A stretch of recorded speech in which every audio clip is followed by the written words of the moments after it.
Good evening. We'd like to welcome you to tonight's regular school board meeting of February 26, 2018. If we could start by standing for a moment of silence, followed by the Pledge of Allegiance.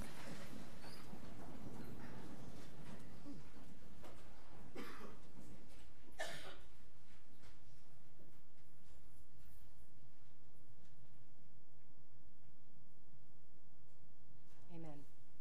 I pledge allegiance.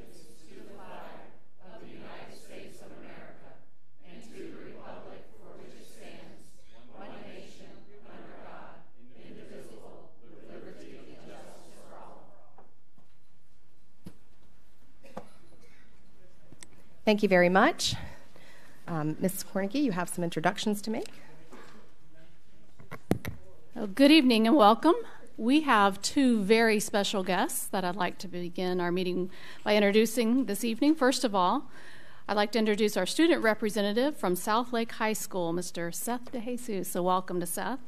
Just a little bit about him.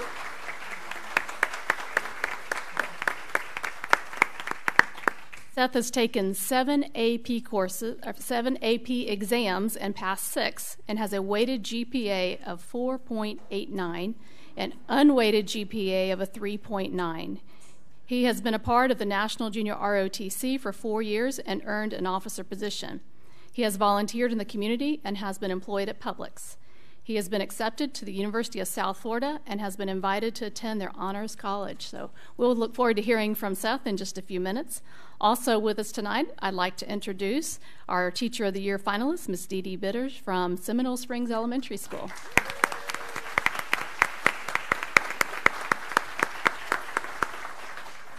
A little bit about her. She has been a 4th grade teacher for 29 years and believes that her students are her greatest inspiration for teaching. She has been instrumental in organizing monthly service projects for her students. She has stated, "My classroom children need me to be committed to their well-being both inside and outside of the classroom. I love that I can develop strong relationships and teach them important life lessons that will help them succeed way beyond test scores, class projects, and daily struggles." Congratulations on being one of our Teacher of the Year finalists, and we'll look forward to hearing from you shortly. Okay. Thank you, Superintendent. Board members, do we have any changes, amendments, or additions, deletions to the agenda? Okay. Seeing none, we have approval of the minutes. I recommend approval of the minutes from the school board special meeting dated January 29, 2018, and special school board meeting February 5th, 2018. You guys have heard the recommendation? So moved. Second. Thank you. We'll say so moved by Mr. Dodd, a second by Mr. Mathias. All those in favor? Aye. Aye. Any opposed? Okay. We are at our public input section of our meeting, which a majority of you are here. I'd like to just read a brief statement for you, and we have some special guests that we'd like to introduce as well, and then we will be hearing from the public. So before we start that, we want to address tonight's intentions regarding the discussion of public safety in our schools. I can speak for everybody on this board when I tell you that safety is our #1 priority. On February 14th, we were once again reminded of the evil that exists in this world and our children's vulnerability to it. We've read, we've watched, we've listened, we've debated, we've heard, and we can tell you we're talking diligently about how to combat something like this happening in Lake County schools. The reality is that it can, and we need to do all that we can to ensure that it doesn't happen here. We are trying to do that while maintaining an atmosphere that fosters creativity and learning. So we realize those are issues that we need to deal with. The governor has recognized some specific things that we need to do, and we did conduct a meeting in the shade, specifically in the shade because it would make us more vulnerable if the public knew what our security measures currently are. In the shade meeting, we do discuss these governor recommendations and things that we're doing to improve safety and security of our students. We did not make any decisions regarding arming teachers or not. That was not part of our shade meeting. It was discussed along with multiple other things that our school district is doing in the direction that we're going. There is no agenda item tonight in which we will decide to arm our teachers and administrators or not to. I realize that was publicized. I had several calls today that talked about a vote that would take place. There is not a vote happening here this evening, okay? Having said that, we have invited our sheriff to come and speak about a very popular plan that we have seen being discussed on Facebook and other social medias and email, and we've received several questions about that so that we could begin this transparency and this discussion of securing our schools. All of this being said, in order for our meeting to end at some point tonight, we are asking that if somebody states something that you agree with, we would ask that rather than to be continuously redundant, you state that you agree with them. We will not require you to do that. But if at the same time, if everybody gets up and says the same exact thing over and over again, we understand and we can confer with one another. We will be adhering strictly to 3 minutes for public input. When you hear the alarm sound, we would like for you to finish your sentence and then step down so that the next person can be heard. We would ask that you all be respectful and remember that we are all here for one reason. No matter what your belief is, it is to secure our children's safety in Lake County. Okay? So with that being said, I'm going to actually ask Mr. Mathias to take a time to introduce Sheriff Grinnell. And go ahead. Thank you, Chairman Luke. And I'd like to take just a minute because there's been an awful lot of misunderstanding, and I'd like to clarify before I bring the sheriff up. In November 2012, I was sworn in to the Lake County School Board, first time. December of that year was Sandy Hook. 26 innocent lives were lost. I proposed the concept then for arming our volunteer teachers and administrators. It did not pass. I've never envisioned teachers packing on campus. We have an active shooter protocol that all of our teachers follow. The intent for the teacher is to lock down their room, put paper over their windows, turn off their lights, secure their kids. In my world, this would be the difference. That trained teacher would then go to their biometric safe, would put on their sheriff's vest, and that they would open the safe and that weapon would be removed. That would automatically call 911. They would then take a defensive posture. Never did I intend for them to go out and be offensive. On the other hand, those administrators would be more tactical in approach. They would be that first line. The program would not be mandatory. The principal and their SAC committee would have to approve, and there'd have to be buy-in from all stakeholders. This is the beginning of questions and to answer concerns. I do know with all of my heart that we have 5 minutes to stop that attack. That is what I know. And if there are others that have ideas, then I am more than open. No one on this planet wants us to have guns in classrooms and teachers and concealed weapons, but those are the times we live in today. That is the truth. There is evil, and the only way to stop that person with a weapon is someone who is trained. Their instincts take over heart and hand, and they stop that person. That is where my head is at. So now we fast forward 5 years later to Marjorie Stoneman Douglas High School in Parkland, Florida. Aaron Feiss, an assistant football coach and security guard at the school, was the first to confront Cruz. Mr. Feiss and 16 others were killed. Every teacher I've spoken to has the spirit of Victoria Soda, who at Sandy Hook protected her kids in her classroom and then was killed. The principal, Don Hochspun, and the psychologist, Mary Sherlack, confronted Lanza as he came in the door, unarmed, and they were killed. Think of the difference had they been properly trained and were armed to stop that person. So now we got fast forward 5 years, and we've seen budget cuts to mental health, flat financing for schools and for our teachers. And we have another person who had a connection to the school go in and in 3 minutes killed 17 people. I cannot sit here because 43 people on my watch have died. And for me to sit here as your board member in Lake County and not imagine if it's going to happen, but when, I can't do that. So I understand a lot of you think that well, I won't even tell you what some of y'all think, but let's just go with crazy. Okay, crazy. I just wanted you to have an understanding of where my heart is. I don't want this any more than you guys do. but I also know that we have to stop that bad guy. And the sooner we do it, we save lives. And with that said, I want to introduce the sheriff. That was a pretty long introduction of myself for the sheriff, but I'd like to introduce Sheriff Peyton Grinnell, and he's going to speak about the Sentinel Program, which is what I wrote about over the weekend. Thank you. Good evening, Madam Chair, school board members.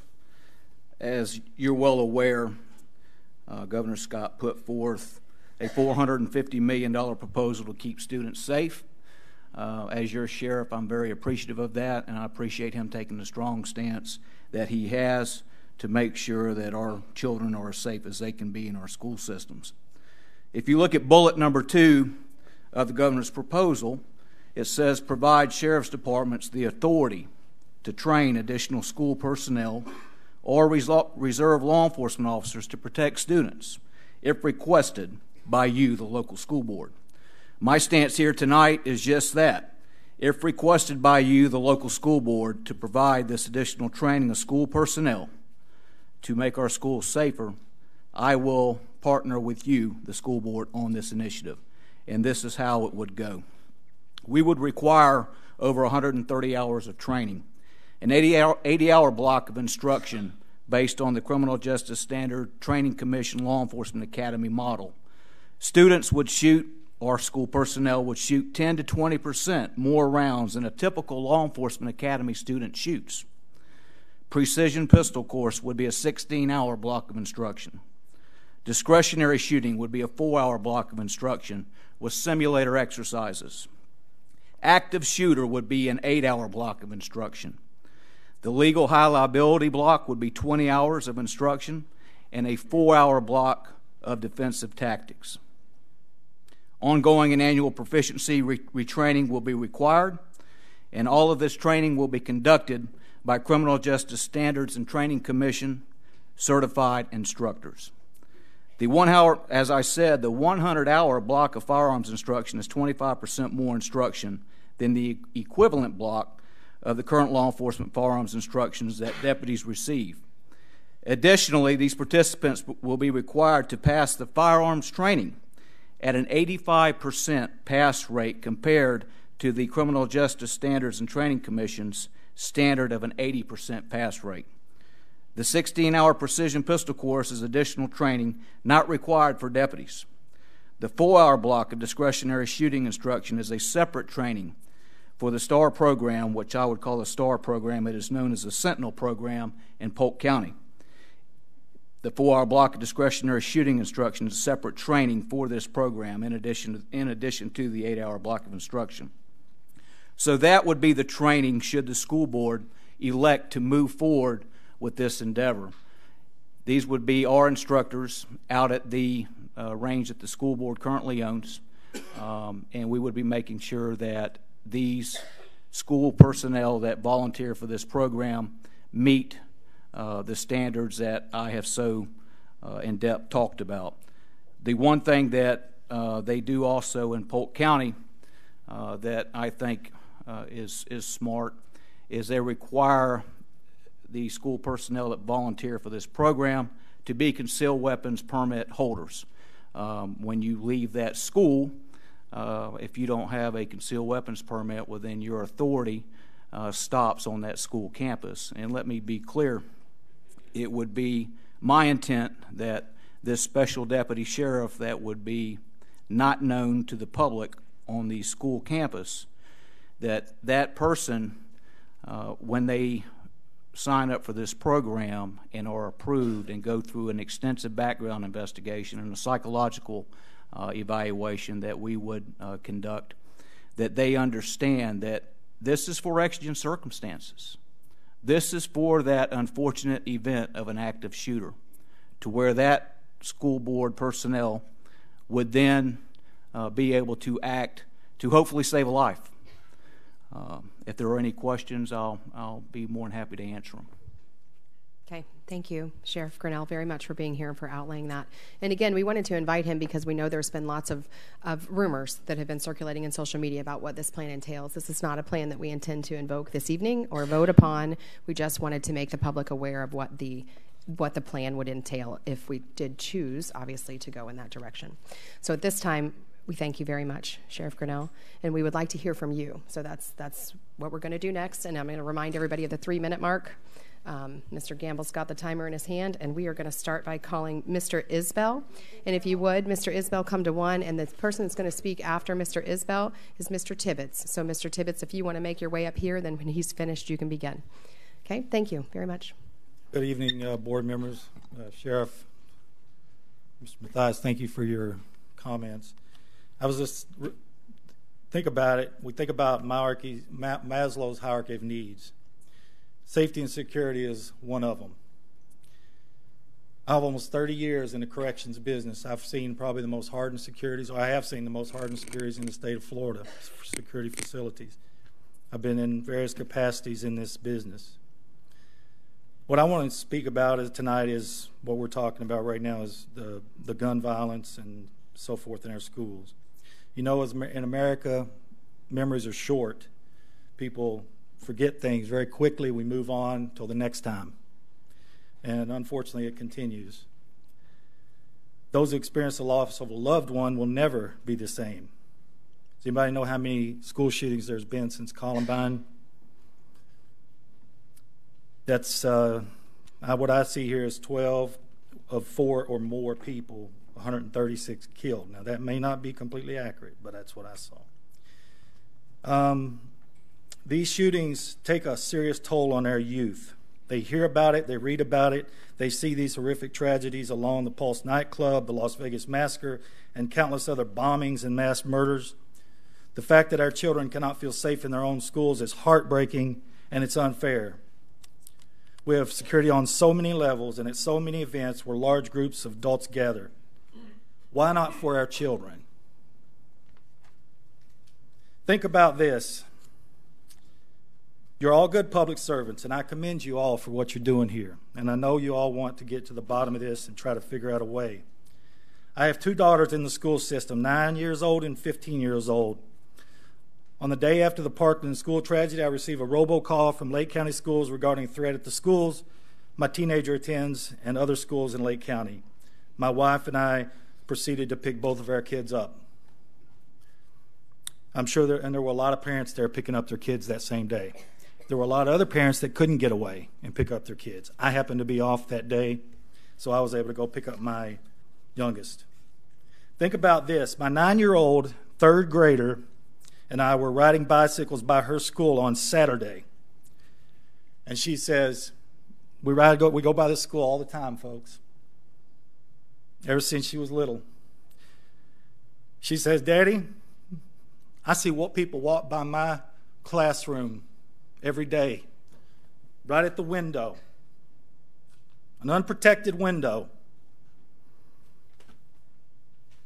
And the parking lot is right here.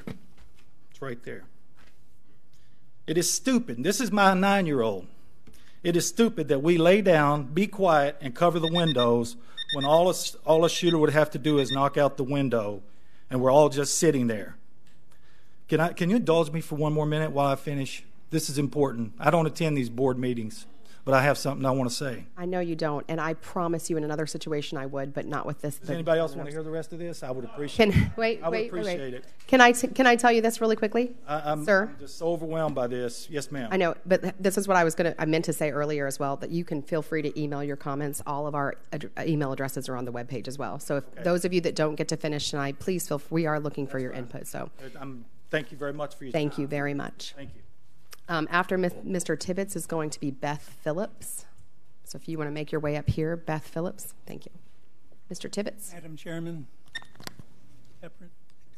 Superintendent Cornegay, board members, thank you for the opportunity. And this is a wonderful opportunity for you. And I say that having spent 15 years as a chief judicial officer on a college campus, keeping guns off campus, including our police officers. Why? We lived in a different time. We lived in a time when parents didn't encourage their kids to have assault rifles. The rules were different. In my generation, I guarantee you, you could have taken every American male born in the age of 1942 and added up all the people who were shot on a high school campus when they were a senior in high school, and you might have gotten to 2. So you know what? You can change things. The politicians aren't going to do it. Gun laws aren't going to do it. But you can do it. And you know how you win in a game like this? You outarm the enemy. The sheriff has told you a program that he can do that will help you outarm the enemy. The fact that 2 teachers have stood in front of these people with their assault rifles and defended them by standing in front of them and trying to keep them from being killed as they took the shrapnel and bullets from these guns. Let's give them the defense that they need. And in the end, and I'm sorry to say, but in the end, there needs to be a new gun in town who's going to be able to shoot down these suckers. Thank you. Thank you, Mr. Tibbetts. Karen West. Karen West is going to be speaking over here after Ms. Phillips. So, Mrs. Phillips. Good evening. Thank you for giving me a chance to speak with you, although that's a tough act to follow. It may not look like it, but I actually did used to be a police officer about 12 knee operations ago, and I'm a sharpshooter. I've handled guns and been familiar with guns my whole life. What I have to say here tonight is not anti-gun. It's not anti-NRA. It's not Republican or Democrat. It's not conservative or liberal. I'm asking you to consider the legal, practical, and financial impacts of this possibility. One of the things that occurs to me most is liability insurance. How much liability insurance is a school going to need if they're going to arm their teachers? How many teachers? How much would that liability insurance cost? Would the liability insurance extend to the individual teachers, or would they have to purchase their own liability insurance in order to protect themselves in the case of something going wrong? Who pays for the training? Who's going to do the screening for psychological problems? I know before I became a police officer, I had to undergo a great deal of screening and study, and not all school teachers are psychologically capable of handling a firearm. They may be really good teachers. They may also have personal problems or stresses or substance abuse issues in their lives that would make them a very poor candidate to handle a weapon. How would armed teachers identify themselves to each other? If you have more than one teacher on a campus that's carrying a weapon, how would the teachers know when they see someone running with a gun? Is that another teacher or is that a bad actor? How would the police responding to the situation know who's the teacher? You can't wear an orange vest that identifies you as an armed teacher, because then the shooter would say, oh, hey, there's the teacher with the gun. Let's take that person out first. I can guarantee you the first time a police officer comes into a school and sees a male black teacher holding a gun, he's going to get shot.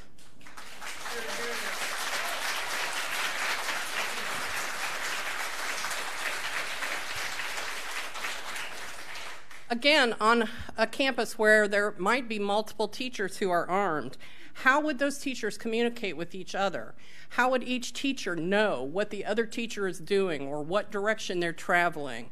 How would they know, without ending up in a circular firing squad, exactly what's taking place?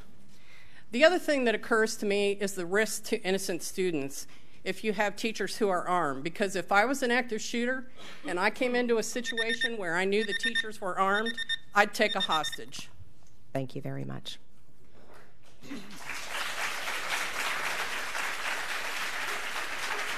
Courtney Franklin. Courtney Franklin. Okay, very good. Yes, Ms. West. I'm Karen West, a member of League of Women Voters of the Villages in Tri-County. The League of Women Voters of Florida which is a nonpartisan, issue-oriented group, has the following position. We urge all decision-making groups to take action on gun safety. Do not arm our teachers. Do ban assault rifles. And do ban large-capacity magazines. Thank you. Thank you, Mrs. West. Candy Alexander, you'll be going after Ms. Franklin. Okay, Ms. Franklin. Good evening. I'm sure as everyone in the room feels, and all across the country, a deep sadness about what happened. So we all have that in common. And as usual, when these sorts of things happen, the debate starts to rage, and everyone starts to become reflective of what could have happened, what could have been stopped, who's to blame. Well, I assure you there's more than enough blame to go around. I am a Lake County school teacher, and I'm a proud one at that. And as a Lake County teacher, my number one priority is to keep my kids safe, not to educate them, to keep them safe. I can't educate a kid who's not kept safe. And what I want is to be able to tell somebody, if the unimaginable were to happen, I, of course, would do everything I could do to protect my kids, and every teacher I know would do the same thing. And if something horrible did happen, it would not be my fault. It would be the fault of the evil that gets into the school. But I would feel like it would be my responsibility, as it would yours as well. I'm not for or against gun laws, NRA. Obviously, I want something done about mental illness. But right now, right here, with the mental illness, that cow has left the barn. The guns, the cow has left the barn. They're there. If we stopped selling them tomorrow, they could still get into our schools. So what we need to do now is deter, deter, deter. Everything we can do to stop the evil from getting in is what we need to do. Whatever that looks like, I don't know, that's above my pay grade. But whatever, if it's armed guards, I don't know what it is. But we need to take some steps. Why it's taken 19 years since Columbine to get like this, I don't know if it's because it hit close to home or what. But I've been shouting from the rooftops for a long time that schools need to be safer. And whatever we need to do, we need to take control and deter this evil from getting into our school. Thank you, Ms. Franklin. Marie Dubois, you'll be after we hear from Ms. Alexander. Good evening. My name is Candy Alexander, and I'm a parent and volunteer advocate in Lake County. Many know me as We Speak. I am here tonight to share insights on a meeting I had on February 12th, 2018. I was able to hold a meeting at my son's school. He attends Windy Hill Middle in Claremont. He is in 6th grade. He is in an autism unit. He is not mainstreamed. His unit is what I call a standard high-functioning classroom. I met with our principal, assistant principal, ESC director, and our SRO. I spent over an hour discussing protocols, safety, my son, his classroom, the ESC units. Because of the work I have done in community over the last 7 years, I have been given a platform where I am included with the CIT training, which occurs at the Lake County Sheriff's Office, where I speak, along with families, the differences between a medical diagnosis of mental health and the neurological diagnosis of autism and the related developmental diagnosis that goes along with it. The meeting I held with our school was to make sure our SRO and administration knew my child, knew of our community advocacy and the proactive work we do, knew of the many challenges a special needs family faces every day. It was important for us, since this is the first year my son attends a public school in Lake County with an SRO on campus. We had an exceptional meeting where we found common ground and where we were on the same page when discussing many scenarios. After the meeting, I shared my experience on many community and advocacy pages. I chose to share a picture of my son with everyone in that meeting that day to encourage proactive questions and discuss topics related to many families in our special needs community within the school district. One of the first things our SRO said to me, I wish more parents would reach out to us, come in, meet face to face, and let us help each other. It does seem very simple. I know protocols, navigation of the websites, school Facebook pages allow parents to find resources and the information to contact their schools. I know in the coming months you will be faced with many challenges concerning the topics that are now in the forefront of our school system. As a parent, as an advocate, my hope is that we can all come together in a proactive, across-the-board protocol that allows more awareness and transparency for parents to easily navigate their schools and proactively meet face-to-face. Thank you, Ms. Alexander. Ms. Pearson, Kaylee Pearson will be after Ms. Dubois. My name is Marie Dubois, and I have 3 grandchildren in Lake County schools. They've been in Lake County schools from pre-K, and now they're in middle school and high school.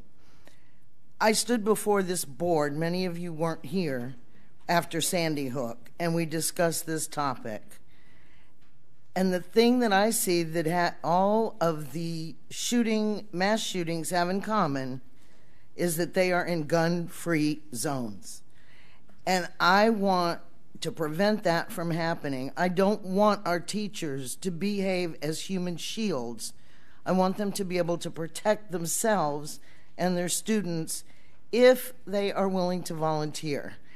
And I believe and I trust Sheriff Grinnell to be able to implement a plan that will ensure that we are as safe as we can be. We will never be able to prevent evil or mental illness. And like the teacher before said, all these other things have left the barn. We have the guns out there. We can't stop them from being in our society. There's a lot we can do, but I want the most efficient, swiftest thing that is fiscally responsible to protect our kids. Thank you. Thank you, Ms. Dubois. Harry L. Pearson will be next, if you want to make your way up here. Ms. Pearson? Hello, my name is Kaylee Pearson, and I'm a current freshman at Lake Mineola High School. And regarding gun violence, I feel that teachers should not be armed, and I feel that it should not be put into action. As students, we should have the right to come to school and feel safe and feel that we're in a safe environment. And also considering what the students of Lake Mineola High School have gone through these past couple months with the current situations with the students and other situations that we have had, I feel that it's not the best scenario because adding more guns to the situation wouldn't really make it any better. And you also have to look at the situations that could happen in the future. Like said before, if something were to happen again and their teachers were to have guns and there was an active shooter, that active shooter might not be able to be identified in the situation because there's other teachers and staff that have guns, and it'll cause chaos and confusion for students and authority at the scene. Thank you, Ms. Pearson, very much. Cole Baxley. Cole Baxley, if you could make your way up, Ms. Pearson. Good evening, board members. My name is Cariel Pearson. I'm a junior, and I go to Lake Mineola High School, and I am against arming teachers. A lot of people feel as though letting teachers have guns at school would make students feel safer, but in fact, it wouldn't. It would make us students even more terrified. I know for myself, I wouldn't feel comfortable going to school and going to my classes every day knowing that my teacher has a gun on them. I wouldn't be able to focus on learning and getting my education that I'm supposed to be getting if my teachers are armed. Arming teachers could cause more tragedies to happen, and we can't afford more innocent people dying. What I think we should do is get more counselors on campus. Although at our school we have such an astounding staff and the most phenomenal principal, Mama Hawk, who would do anything for us, we still need counselors. The guidance counselors that we have at our school now mostly help with what type of classes we should be taking and how to dual enroll and things of that nature. We need counselors who students can talk to when they are having a bad day and they feel as though they have no one else to turn to. We need counselors so that students never feel alone. We can't just have counselors on campus when a tragedy happens. We need them on campus all the time to help prevent tragedies. We also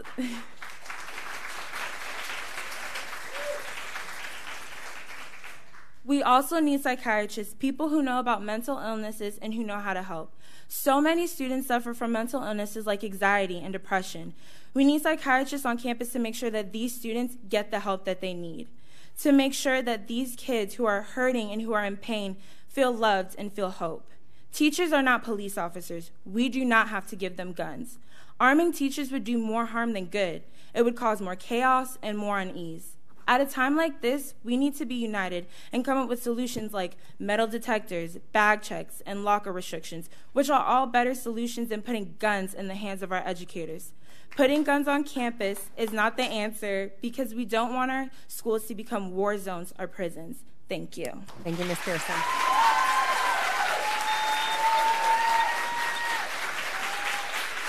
Lori Baxley. Mr. Baxley. Hello, everyone. My name is Cole Baxley. I am the Student Council President of Eustis Middle School. And personally, I like to support Mr. Matthias' plan to train and arm staff members at our school who choose to carry. Honestly, it would make me feel even safer if teachers carried themselves. I trust my teachers and administration to protect us. If they want to go through the course, I believe that they should have the opportunity to do so. And what usually stops a shooter from shooting people up in the school is a bullet from another gun. I want to thank you for your consideration. All right, Mr. Baxley, thank you. Jennifer Peterson. Hi. First, I just would like to thank the district.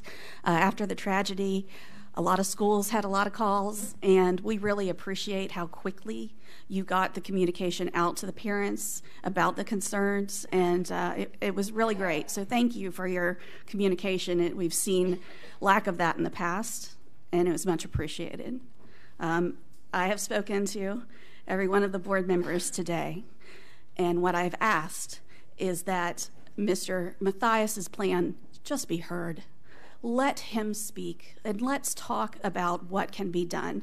Not just what he's proposing, but what all of these people here are proposing. They're fantastic ideas, but let's be fair and vet these ideas.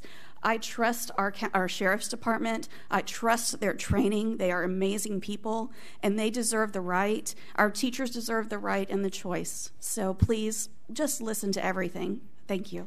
Thank you. Kevin Foster, if you could make your way up here. Hi, I am regretting I did not really plan anything right now, but I just wanted to say that I do support this conversation and this discussion in regards to arming our teachers.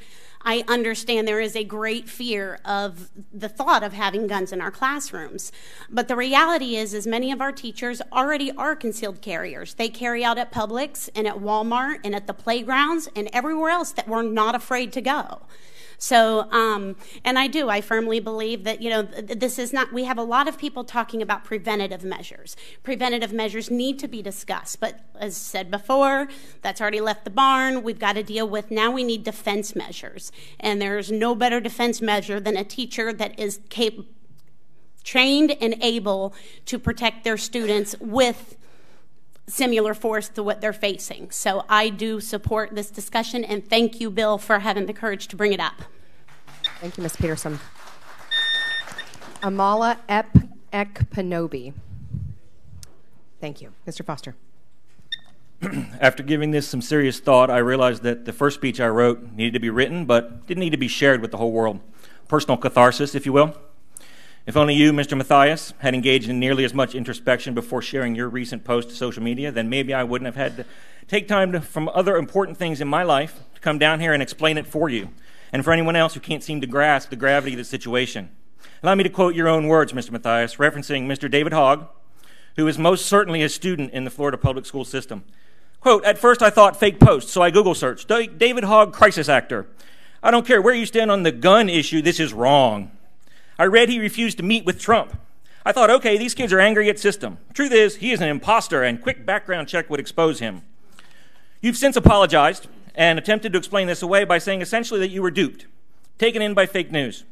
The truth of the matter is that you hoisted yourself on your own petard of your own confirmation bias.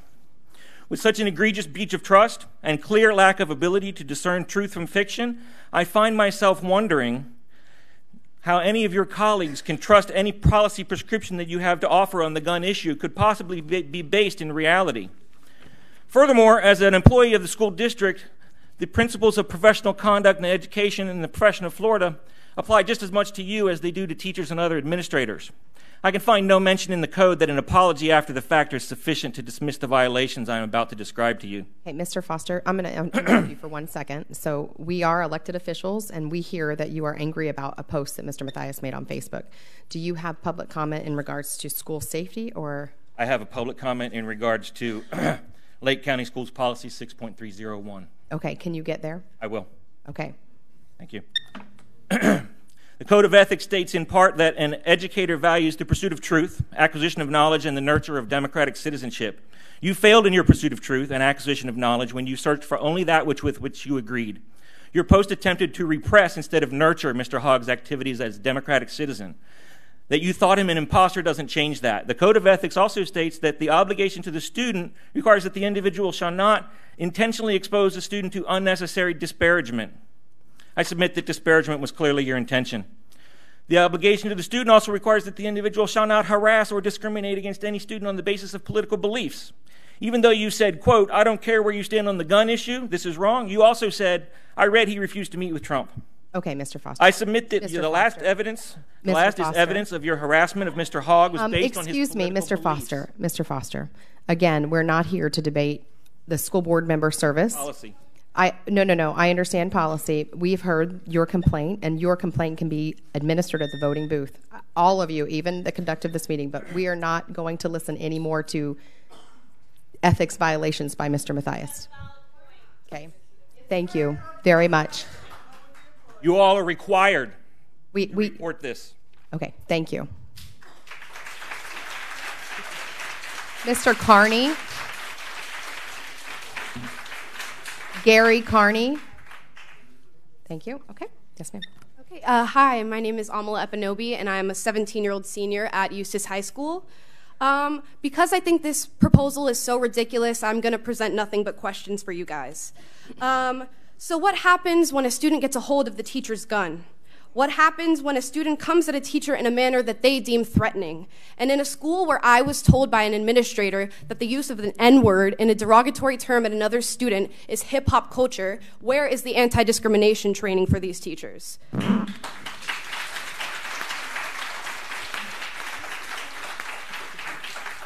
Who takes the blame when a student dies in a friendly fire? What happens when a shooter enters a school and the teacher with the gun is filled with so much adrenaline and is still expected to shoot straight and accurately?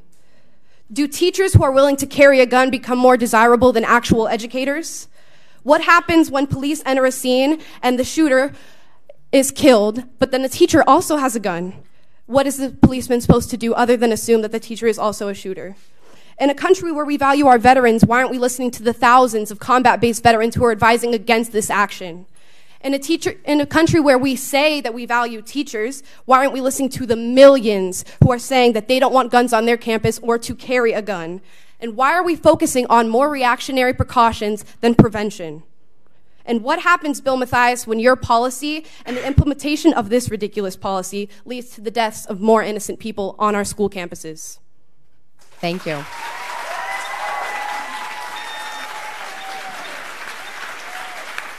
Joyce Eaton Brady. Joyce Eaton Brady will be next. Thank you, sir. Wow. I just want to say how proud I am to employ her.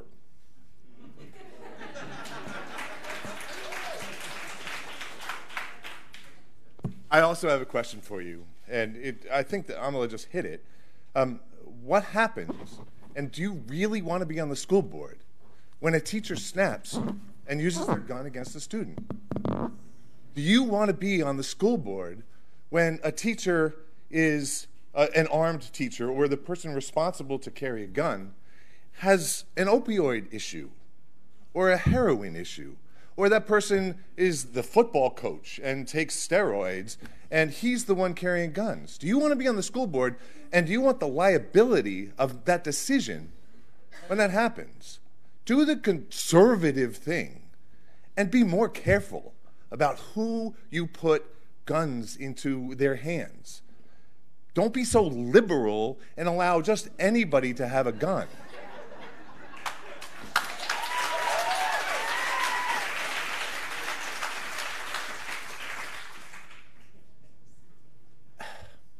Teachers should not have to do anything but teach. If you want people to have guns, if you really want to have more armed people at the school, then arm more people that do that for a living. Put police at the school. Now I don't know this. I don't know, and this is a question. Do you have security cameras looking at the parking lot? Do you have security cameras looking at every hallway? Do you have an armed guard sitting in front of a security camera saying, there's somebody on my campus with a gun that just got out of his car, and you have your 5 minutes? Do you have a camera system where somebody with a gun is sitting at the camera looking at all the different places in the school and can see the whole school at once? If you have the money to arm people and train people and do your fancy-smancy gun training so that a teacher can shoot a gun, a teacher can face up an AR-15 with a pistol, if you have the training to do that, then surely you have the money to put in security cameras. Thank you. Thank you, sir. Mel Padilla. Mel Padilla will be next. Okay. Go ahead. Hello. My name is Joyce Eaton Brady. I'm a resident and taxpayer of Lake County. I'm also a mother, a grandmother, and a former educator. And I want to give you my opinion on arming teachers. Absolutely not. There have been eloquent speakers before me, primarily your students. Listen to them. Listen to the teachers. Please. I also have some suggestions. Rather than focusing on a shooter that is already in your school, act proactively. Install gate entrance security systems. Most schools have gates, fences around them. No one should be allowed on campus without proper identification. Install metal detectors at each exterior entrance. Install bulletproof glass in all exterior and interior windows. Provide automatic door locks on all exterior and interior doors. Provide armed law enforcement officers at each school who are trained to encounter an active shooter, which is the worst possible scenario. But do things proactively, please. Have monthly safety drills for students, teachers, and staff. And someone already mentioned it. A very eloquent young lady said, provide additional counselors, social workers, school psychologists at each school. That's preventative, folks. Do what you have to do. And I know this is going to be costly, but you have to ask, are our children worth it? Figure out how to get the money to do what is necessary to provide a safe environment without inviting more possible violence by arming teachers. And now I have one more thing to say, and that is to you, Mr. Matthias. You made a very false accusation in social media. You called yourself a dumb expletive. Miss Brady, You I'm are. Stop you really quickly. No, I am. No, You ma'am. You are. Ma'am. You are Ma'am. more than just a citizen.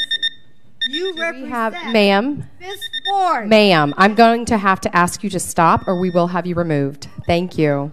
I am asking for Thank his you. resignation. Thank you.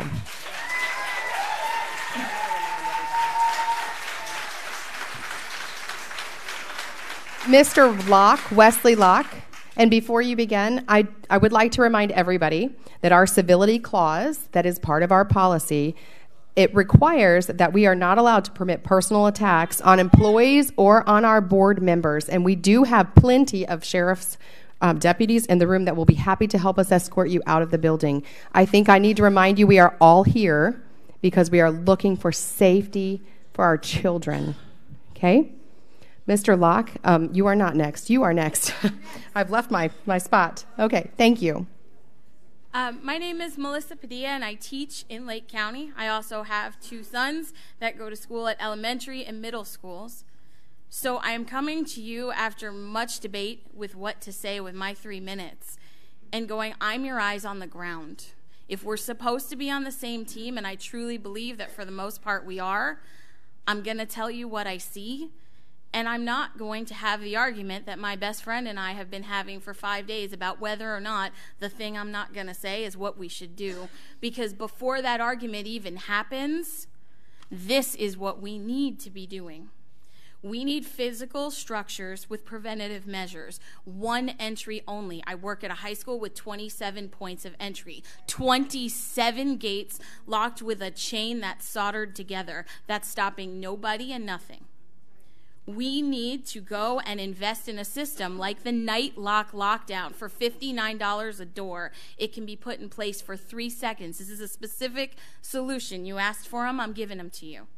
$59 done in Leon County, Ohio. It takes 1,000 pounds of pressure to move that wooden door, and a teacher puts it in place in 3 seconds. 1, 2, 3. You can look them up. We need marked safe zones in every classroom so those kids can see visually when they are acting on instinct where to go because it's safest. Which brings me to the thing nobody wants to talk about.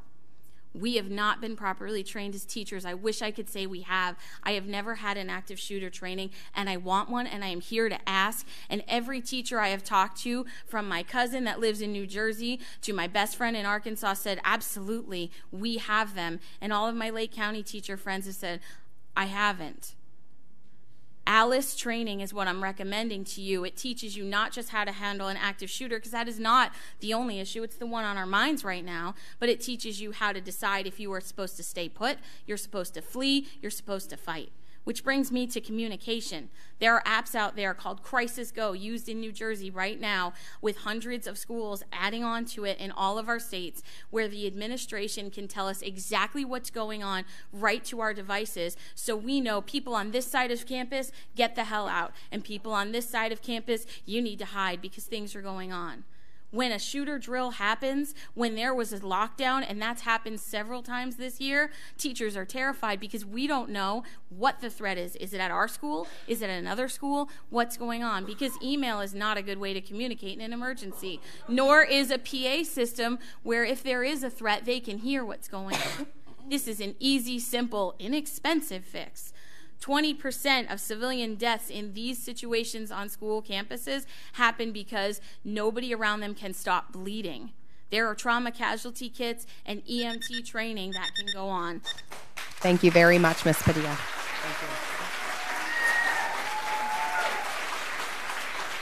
I have a big old list. Give it to Nellie. After Mr. Locke is going to be Kim Ethington. Okay, Mr. Locke. Madam Superintendent, board members, thank you for hearing me this evening. I'd like to address 2 strategies I believe might help with school security and student safety. First, one major issue is the social and emotional well-being of the students we teach. Social emotional literacy addresses these issues. At my school, Spring Creek Charter School, we've been using a program called Responsive Classroom for the last 6 years. In those 6 years, we have seen a complete 180-degree transformation in our school climate. Our community is caring and respectful. Our students have empathy for each other. Our middle school students have not had a fight in 2 years. Our teachers, through Responsive Classroom, have taught them that violence is not an acceptable choice. If we are truly going to address the root causes of school violence, every school needs a social emotional literacy program like RC. When there's more time, I'd love to speak to you with all of you about how Spring Creek Charter School can help with that in the district. Second, I am not in favor of arming all our teachers in schools. However, I am in favor of a program that would include specialized training, background screening, psychological testing, regulated safety protocols, and deputized selected volunteer school staff for emergency security in the event of an active shooter situation. We have current Lake County School employees who have tactical experience, military experience, weapons trainings, who could save lives if they were trained and allowed to assist in one of these incidents. And please realize that this would be an absolute last resort, only to be used in the case all other security measures have failed. When the fencing, the single point access, the buzz-in front door, the metal detectors, the security cameras fail, what do we do then? MSDHS has security systems in place. They failed on February 14th. Every one of them failed. At that point, all they had was the bravery of 3 teachers to stand in front of their students and take a bullet. I'm a former Marine. I was trained to run towards the sound of gunfire. If a shooter comes on my school's campus, I will be running to place myself between that shooter and my students, your children.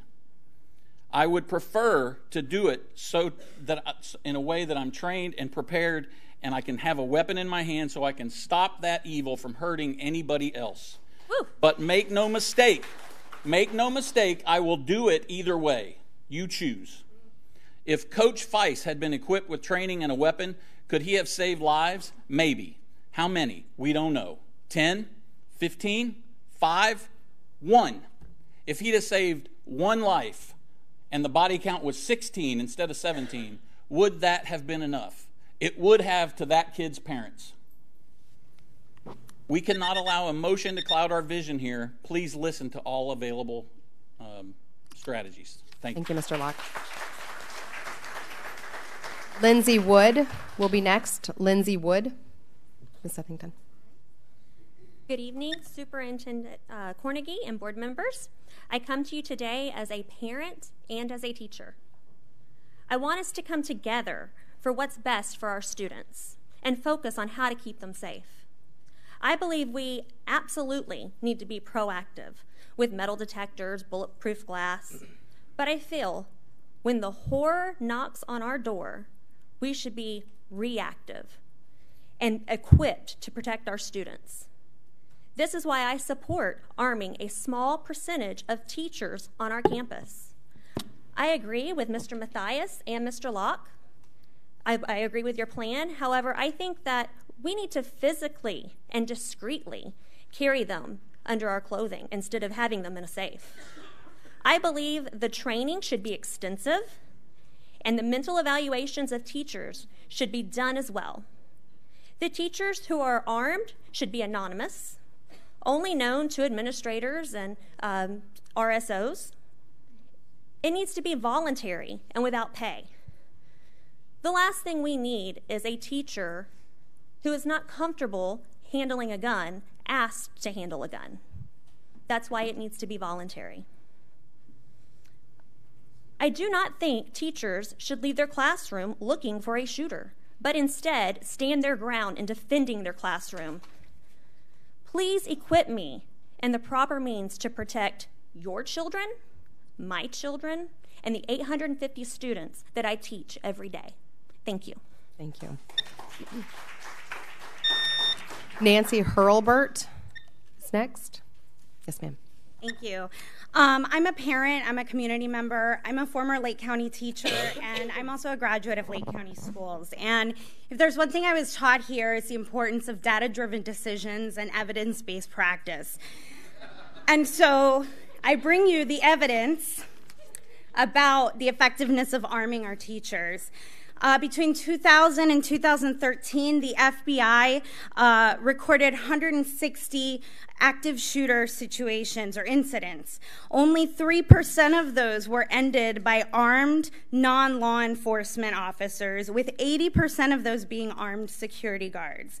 The vast majority were ended by law enforcement response, and 48% of those law enforcement officers suffered catastrophic injury. Okay?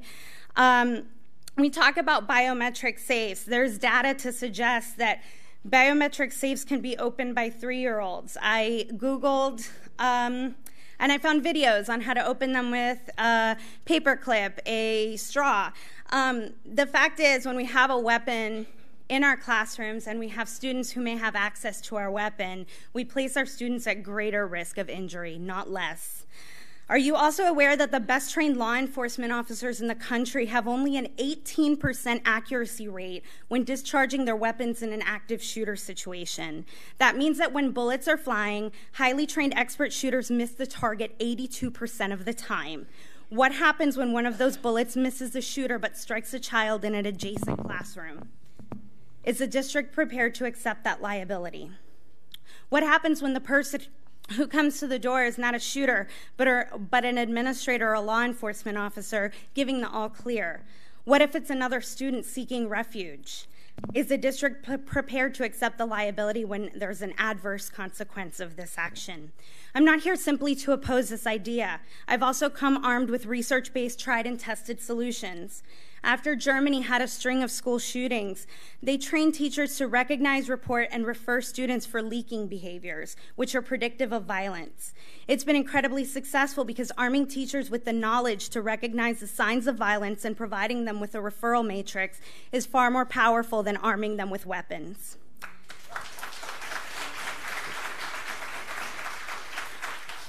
Additionally, as many of my former colleagues have already stated, there are quite a few things we can do on our campuses. Let's establish a perimeter on all our campuses with single point of entry. Let's continue to staff our schools with capable SROs who develop a rapport with students that helps identify warning signs of crimes.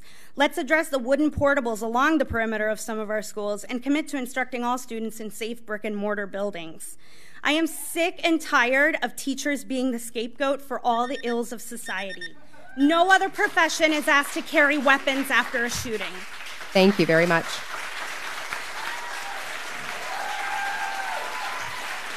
Sonia Watson.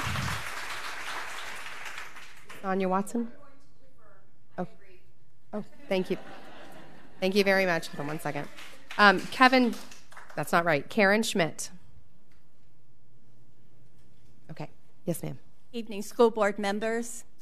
Superintendent, I have 2 words: Fort Hood.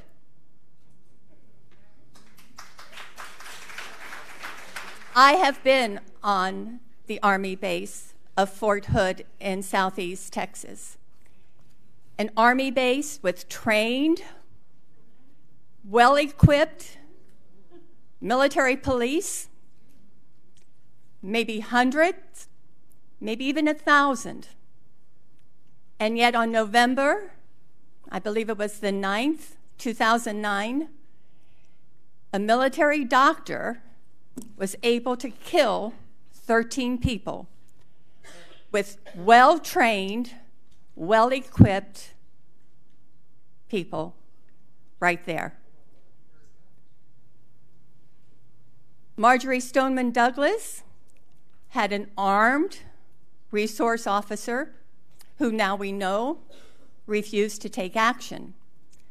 Simply training and equipping and arming people is not the answer. It's not the answer. We have evidence. We know that's not the answer. There are things that we can do, and you've heard many of them tonight, hardening our schools. There's things we can do that don't cost anything.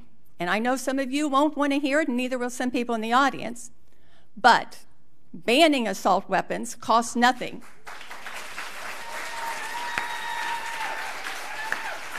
Banning high-capacity magazines costs nothing. Banning bump stocks costs nothing. If we want to spend money, put money into mental health. You've heard students, you've heard people this evening talk about more counselors, more social workers, more psychiatrists, more psychologists on campus. That's where our money should go. We don't need to be spending our taxpayers' dollars in arming teachers. One more thing that teachers have to do besides teaching and being a nurse, being parents, being the social worker, being a whole quandary of things, they do not need to be armed killers. So I urge you not to even consider this ridiculous idea. And if you do, think about Fort Hood, think about MSD, where an armed security officer was on the campus. Thank you. Thank you. Is Karen Schmidt? Karen Schmidt. Okay. Sue Jantz. While Sue's approaching, we will see, David Jantz. You want to come to the other side? Okay. You guys are related. We're ready, Ms. Jantz, whenever you are. I'm Sue Jantz from Mount Dora, and the NRA propaganda machine and oversimplifiers are branding the Parkland murders strictly as a law enforcement failure. The failures are far more complicated than that, and the solution is not arming Lake County teachers and other staff for these reasons. We're told that the schools are soft targets and unarmed people are the exclusive targets. That's not so. Nancy Hurlburt mentioned Fort Hood. He was a military person on a military base, a psychotherapist of all things, and look at the carnage that was done on soldier, international rage killing, intentional rage killings. This is not the only exclusive example of that. There's also a problem known by the military as friendly fire. It's defined as an attack by military force on non-enemy forces while attempting to attack the enemy. This can occur by misidentifying the target as hostile or due to errors or inaccuracy while attempting to attack the enemy. If friendly fire exists by highly trained military forces, think of the bloodbath that could ensue by requiring school staff to be the remedy to criminal violence. Tragically, inaction from the FBI and the school's resource officer contributed to pre-existing legislative failures. The federal assault ban on semi-automatic weapons and large-capacity magazines was allowed to expire in 2004, enabling an epidemic of mass murders. NRA equals no regulations allowed. The recent 3-minute school shooting spree fired hundreds of bullets, murdering 17 and wounding 14. Legislative inaction continued after a security guard killed 49 and injured 58 at the Pulse nightclub. In both incidents, thousands were traumatized. Elected officials at all levels are too dependent on contributions from profiteers like the NRA and the weapons manufacturers. The Florida State Legislature makes the ability to purchase guns of all types too easy. We need state and federal legislative and regulatory solutions, and I hope you will advocate for those because they are the only answer. There is no military answer to this problem. Thank you. Thank you very much. Lois Sanford is going to come next. Lois Sanford. Yes, sir. I'm Dave Jantz, the other half. I did a fair amount of research today and just wanted to really see what was out there about arming teachers and what arms in schools would mean. And I don't really find anything that says this is a good idea. Over and over again, every article, everything I read said that there are lots of complications. We want to think for simple solutions, and it seems so easy if we just arm people that they can stop the bad guy with a good guy's gun. The reality to that does not work very well at all when you look at statistics.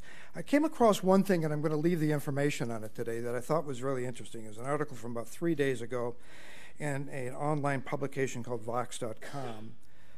It went, and there was an online video from ABC News that was done a number of years ago where the Bethlehem Police Department actually took in a number of people who were both people who were very active with guns, had used them a lot. Some people knew, had not used guns, went through an intensive training as much as the police department or more than the police department does in using those guns and aiming those guns and acting in responsible way in an active shooter involvement. And then they tested them in some very unique ways. Total failure is what happened because under pressure, people don't do what they think they can do. Two things I learned from military experience and from talking to police officers. The average person is not a cold-blooded killer. And that's what you have to be if you're going to use a gun to defend yourself or others. That's a very difficult thing to do. We don't want to do that, so we'll stand back and we'll try to stop it some other way. And in the long run, probably get killed anyway. Or the gun will be taken away from you, which is an often problem too. So I'm very much opposed to arming the teachers. I think that it is a recipe for bigger disasters to come, as a lot of people have said today. The chaos, incredible chaos that occurs in these active shooter situations. Nobody knows who the active shooter is. I've often thought about people in police responding to this, or very highly trained police, such as SWAT people coming in. They have no idea what they're facing. And the likelihood that anyone they see with a gun is going to be gunned down at that point is likely. So a teacher with a gun running around the school trying to figure out who to shoot at, and maybe shooting at their own students in the hallway, not knowing what to do, is going to lead to far more chaos, far more death, far more injury than a lot of other situations that we could do in hardening our schools, etc. So please do not arm our teachers. Thank you.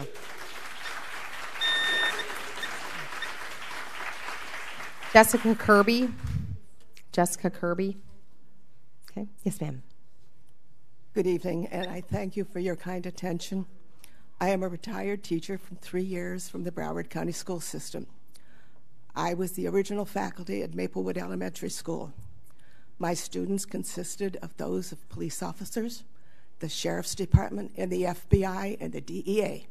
We had reason for them to live there, and I cannot honor them enough. Through the fault of some of those people, I don't want the rest of them slurred. I know these people. I taught their children. And Mr. Mathias, I served on the Ethical Review Board with Bob Butterworth. That is another issue. I'm not going to cloud that today. If you need my support or information from anybody, from the audience or from the board, you can certainly reach me. We will put that on another agenda time. I am a mother. I have 2 children with 3 children of their own. My daughter is Michelle Rogers. She has a fellowship in trauma management, and she is one of the 3 exclusively assigned to South Florida. She is the trauma manager for the school board. She sat with the school board at the CNN talk meetings. She has talked and gone to the funerals of those students and families that were killed. She asked me to forward this to anybody who would ask. Listen to the children. Listen to the children. They know what happened. They are not fake. I am not a fake. I am very real with real children and real grandchildren and real students that I have taught. And they are asking, please listen to us. We do not make this up. Please protect us. We don't know that having an assault carrying guard was going to help us or not. The one that is a Stoneman Douglas certainly did not. It doesn't mean that others might have, but they failed them. The Sheriff's Department has failed. The police department from Coral Springs did not fail. They came in armed, knowing and hearing guns, and going in and rescuing and saving the lives of bleeding students. They are very real, and they did their job. The students want their teachers to teach. They were able to go on national and international television because their teachers taught them how to do it. Their teachers were not distracted.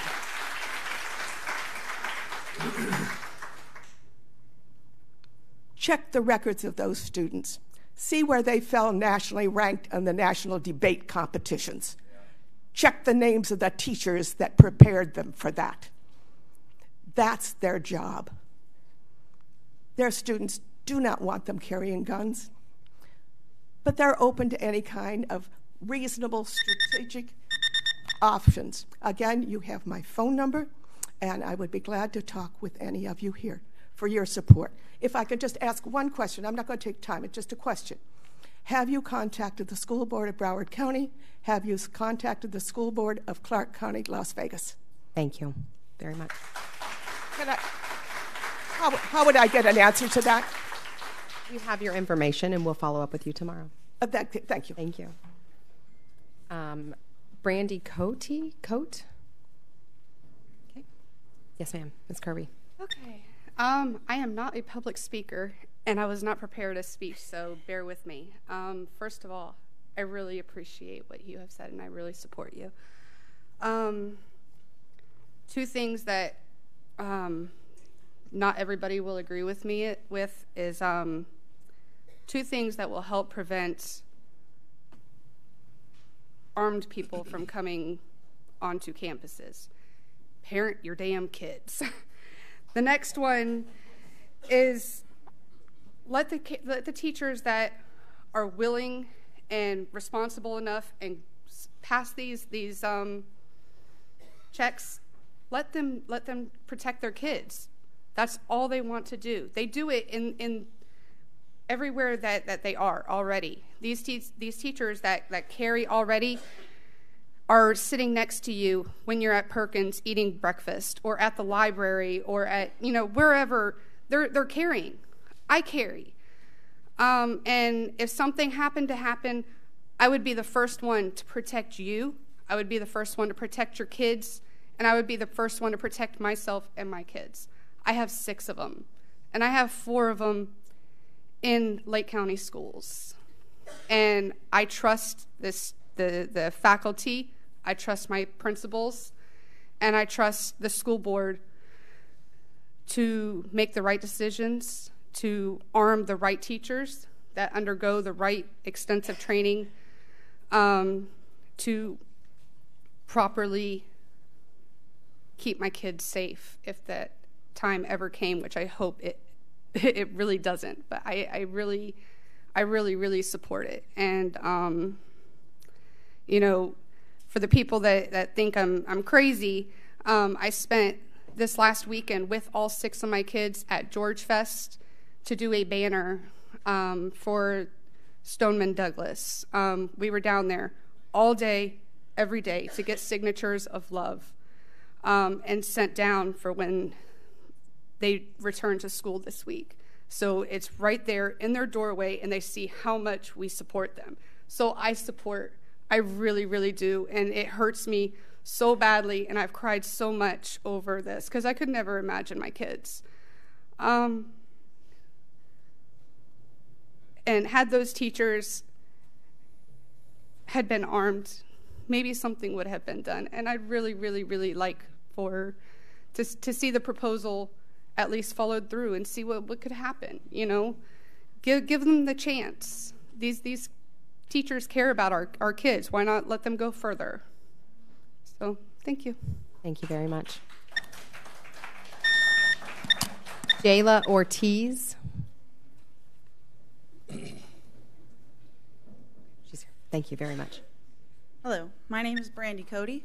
I am a public school teacher. I have always taught in Title I schools, and I wear that as a badge of honor, I don't have much to say because it has been said so many ways. I would like to say that I agree with what Mr. Foster had to say earlier. I won't go into it because I know you don't want us to right now, but it's not something that's just going to disappear. I am wholeheartedly against arming teachers with guns. There's so much more you can arm us with. There are so many more options. It is not something I take lightly. I have nightmares of what would happen in my school. But the last thing I want is more guns. The last thing I want is that responsibility to fall on my colleagues. We have a shortage of jobs that's spoken of so often. Please give someone, anyone else, another job other than pouring it more on your teachers.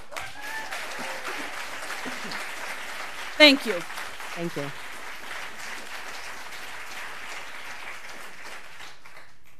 Tessine Moses. Thank you, ma'am. Yes, ma'am. I'm here to speak about what the district is trying to pass as far as giving teachers the right to carry guns in school.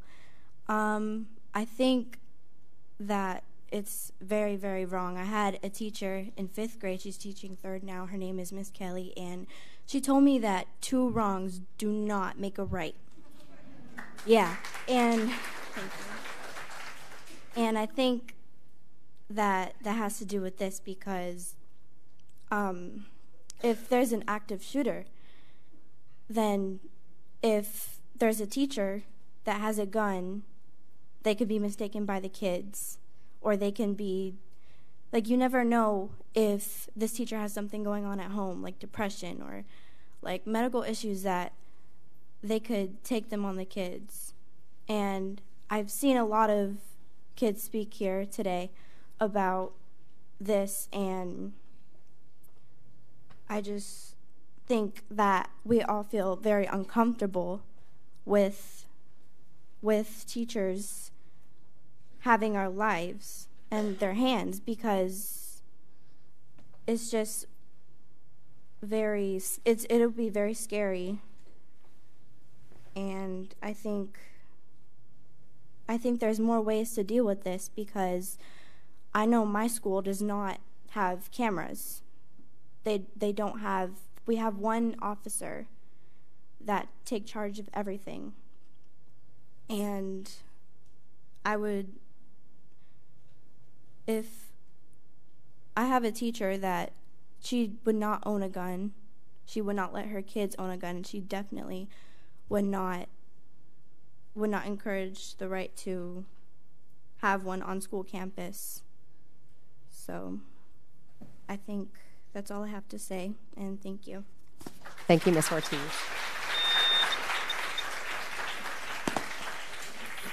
Seaford Olson is next. Hello, thank you for letting me speak. I'm Miss Moses. I work at East Ridge High School. And the first thing I want to say is I thank the sheriff for coming up with a plan to train us. But the thing is, a lot of times when you're playing sports, people say, well, how did you guys come back like that? You were the smaller team. You didn't have the fastest people. You can't measure heart. And I'm a teacher. I'm a mother. I'm a grandmother. If your child came to my door with a gun, I cannot tell you that I would shoot him, because that would not be my first instinct. It would be to say, sweetheart, let me talk to you. What is wrong? Because to shoot a child would hurt me. Even if that child shot me and I couldn't go home to my kids. To shoot someone's child and take them from this world, knowing that the only reason they're at my door is because they're in pain. And if a student came to my door and it was a student that I know I could not shoot them.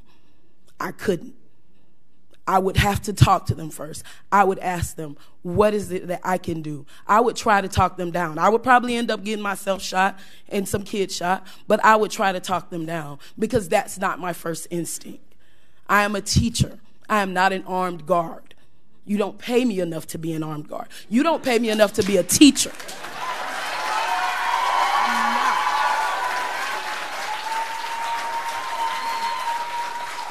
And this is not a blanket fix. The first thing you need to do is get a threat assessment unit at every school. This is not a blanket fix. What's going to work at Claremont Middle and what's going to work at South Lake High School is not going to work at East Ridge High School. It takes a good 3.5 minutes on a golf cart to get from the front gate to the last portable at our school. Okay? And that's on the fast golf cart that doesn't have any issues. So to cover all that ground, we need security. We need more people. We need monitors. We need gates. We need working cameras. What we don't need is guns in our classroom.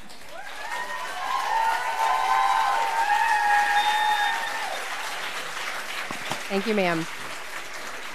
Karen Lee. Karen Lee will be next. Yes, Good sir. evening. I am Seaford R. Olson, Lieutenant Colonel, retired U.S. Army, 30 years service, intelligence, infantry, staff officer, Vietnam service, service with the 101st. I am proficient in the M16, the 45. I have qualified with the M60, the 4.2-inch mortar, the 81 millimeter mortar, and the 106 millimeter recoilless rifle. So weapons I know well. During my time in Vietnam, I was also responsible for the annihilation of an entire enemy artillery regiment. So death I know well. Our teachers are not Sylvester Stallone, Bruce Willis, nor Clint Eastwood.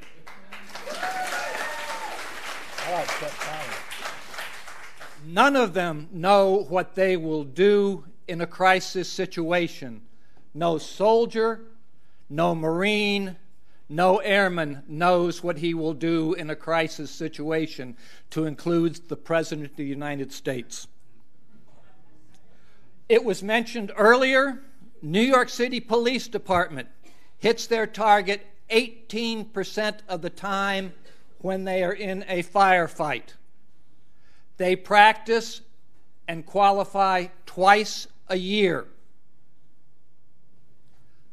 I propose for you all, before you go any further, that you do a personal exercise. Take the 9 millimeter of your choice. Go to the firing range. Fire 30 to 40 rounds to become familiar. Place a man-sized target at 50 feet. That is the maximum effective range of the average 9 millimeter. Fire 9 rounds. Move the weapon, the target in to 25 feet. Fire 9 more rounds. Clear your weapon. Drop the magazine, put the weapon in a locked box, leave the range, and run 50 meters, and then run back 50 meters. Take your weapon out of the box, put the magazine back in, load, fire 9 rounds at 50 feet, fire 9 rounds at 25 feet, and find out how many times you hit the target. SEAL teams, FBI hostage teams, Delta, and Special Forces spend hundreds of hours practice, thousands of rounds.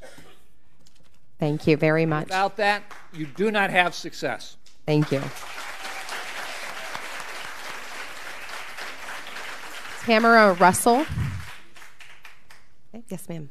Good evening, board members. I'm here tonight speaking about guns, and I should be at home preparing my writing lesson. Why? Because I'm an educator.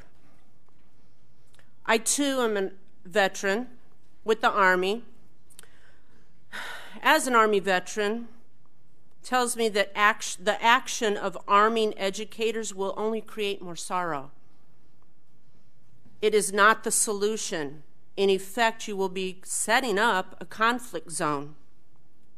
I've studied human behavior for over a decade. I have a master's degree in psychology. The average human brain is not designed to transition effectively from one role to another when it comes to a tactical situation. I'm an expert shooter with the M16 and a sharpshooter with the handgun.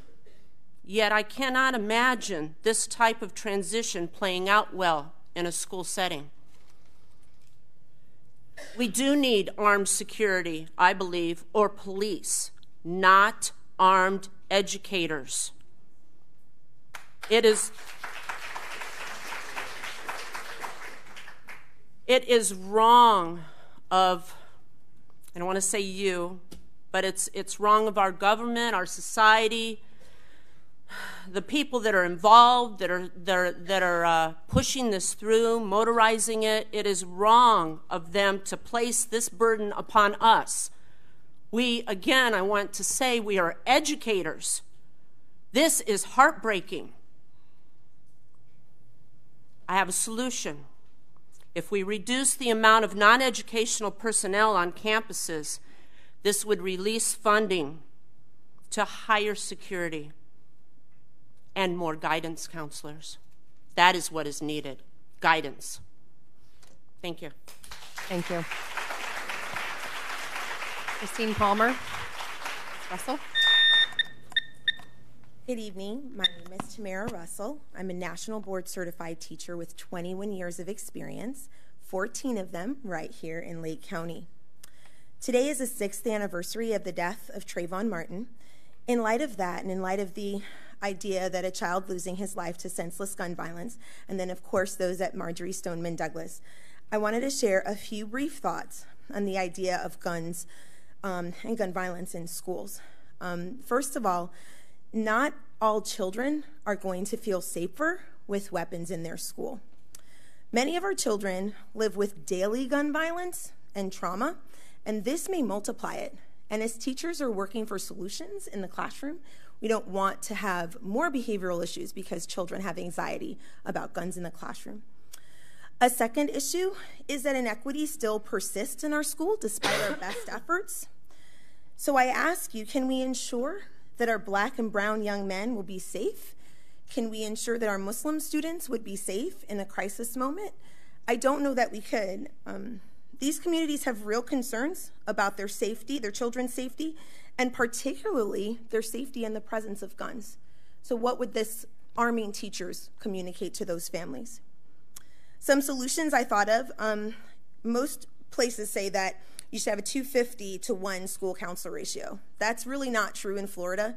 And maybe if we could get back to that and actually let counselors counsel, we would have a better chance of working with our students and getting them, calibrated for what we need them to be calibrated for. We need to let them counsel instead of constantly monitoring, testing, and things like that. That's not the best use of their time. If we could train teachers to support students of diverse background and diverse needs, I'm a gen ed teacher, so it would be great to have some more ideas on how to work with students who have mental illness. Where are those trainings? Where is that being offered here in our county? I'm a teacher's teacher. My hands are used for high fives and hugs, and maybe the public hasn't considered that statistically school shooters are typically former students, and the idea that I would have to confront a child that I worked with and loved with lethal force keeps me up at night. I love my job and I love my kids, but I would leave the job I love if you allowed teachers to have guns in schools. I'm begging you, please, please, don't do this to good teachers who love their children. I don't want to shoot one of my own kids. Thanks. Thank you.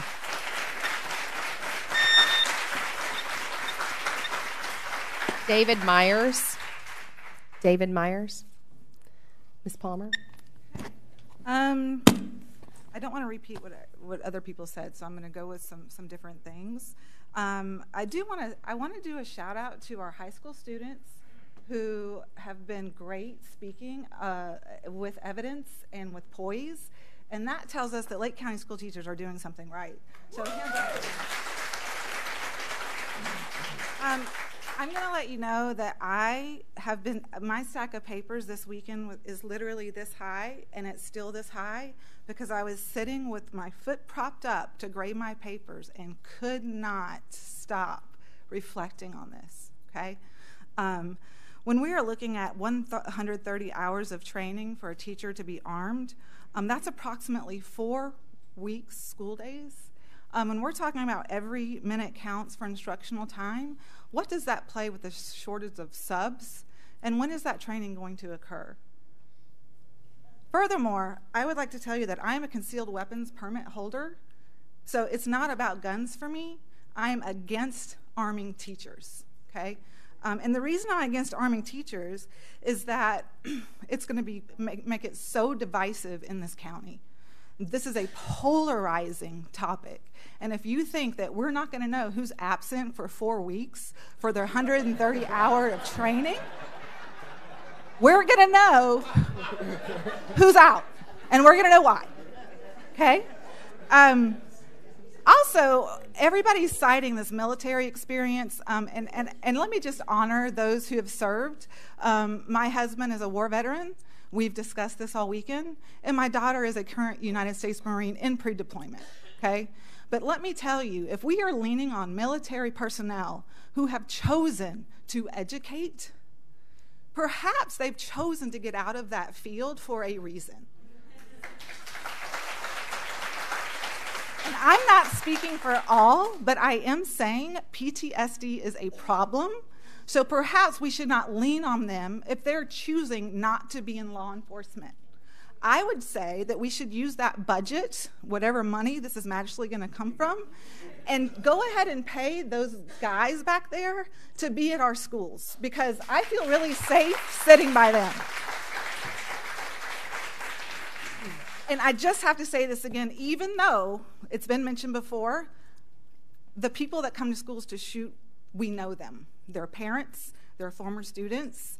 That is a completely different dynamic than me holding a concealed weapons permit.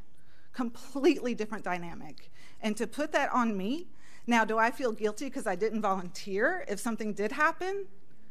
No, that's not a fair thing to put teachers in. It's just not. And that's all I have. Thank you. Thank you. Michelle Nadeau. Michelle Nadeau. Good evening. My name is David Myers, and I have 2 students in the Lake County school system and 1 that graduated.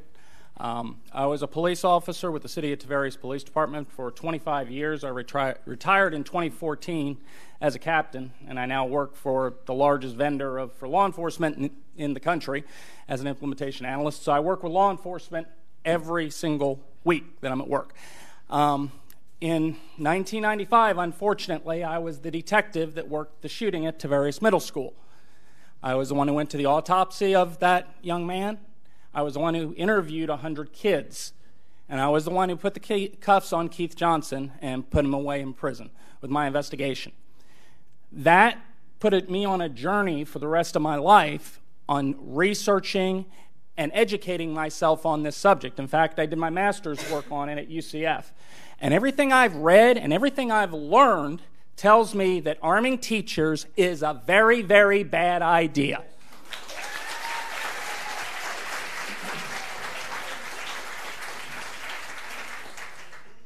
In 1996, I gave up my detective shield and I went to work as the first school resource officer at Tavares High School from 96 to 99. I was privileged to work with many of the educators that are here in this room. And I am proud to say that most of them I do not think could take another student's life if you put a gun in their hands and they had to make that decision. It is a different mindset. When I left the school resource officer position, I then trained school resource officers across the state, and I worked as a consultant for the Florida Attorney General on the subject on this. And it is a different breed to become a school resource officer. Fortunately, the chiefs and the sheriff here in this room do not pull somebody that just got out of the academy and their basic training and put them in that school. They pull experienced police officers to work in that unique environment. Now, I was part of the group that originally developed the emergency plans for this school, and they have been built upon over the course of the years, and they're excellent right now. But if we feel we need more security in the schools right now, I will give you a counter proposal right now. We used to call this county Copland because there are so many retired cops in this county from all over the country right now, myself included living here. There's a lot of us that would be willing to put on a badge and put on a uniform and walk a hallway in our spare time if the school feels they need a little bit of help right now. You just got to put it out there and make it available to everybody right now. I cannot believe we're actually having this conversation. When I heard about the Parkland shooting, I was walking into, can I finish my thought? I was walking into a room full of sheriff's officials at an agency in California. We talked for 2 hours almost about nothing about school security, and not once did this idea come up. Thank you very much.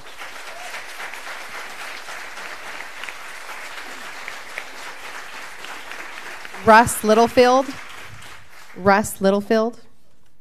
Okay, Miss Nadeau. Hi, yes, my name is Michelle Nadeau. I am a certified teacher. My daughter and nieces attend school in Lake County. I'm also married to a law enforcement officer and have other law enforcement officers in my family. And being a teacher and being married to a law enforcement officer, I know that there are very special breeds of people out there. I know I am bred to be a teacher. I know my spouse is bred to be a law enforcement officer. They will run towards bullets. I will run to the dollar store on any sale of any glue or anything crafty I can find. We are different breeds. We are different breeds. And I think it's wonderful that there are some teachers out there that feel comfortable firing a weapon. That's wonderful. We are different breeds of people, though. Now, I did write down that 18%, yes, of making their target. They did studies on law enforcement officers, and when they are under fire, they land about 18% of their bullets on target. So you don't have to be a math major to know this. That means 4 out of every 5 bullets fired miss. Now, these people in a school are not going to be firing weapons in a vacuum. The bullets that come out of their gun are not going to turn into butterflies and fly away. They're going to end up in our children. 4 out of 5 bullets out of the good guy's gun. Out of the good guy's gun. I'm not comfortable with our children being collateral damage in a gunfight. Because that's what it will be, a gunfight. 4 out of 5 bullets. Please remember that. Now, I'm amazed by the kids who have come up here to speak. I'm amazed by the teachers that have come up here to speak. Those are the folks that have the resources that are trying to tell you something. If you want to know where to hide in a school, you go ask some kids. I'm serious. They know where all the good hiding spots are. Why are we not asking kids how to protect the schools? Why are we not utilizing the resources that we actually have instead of adding more bullets and guns to the problem? Ask the kids. Ask the teachers who are so willing to talk. Now, I just have one more point. Now, you mentioned that you are public servants. You don't want to sit up here and be under public attack, and I respect that.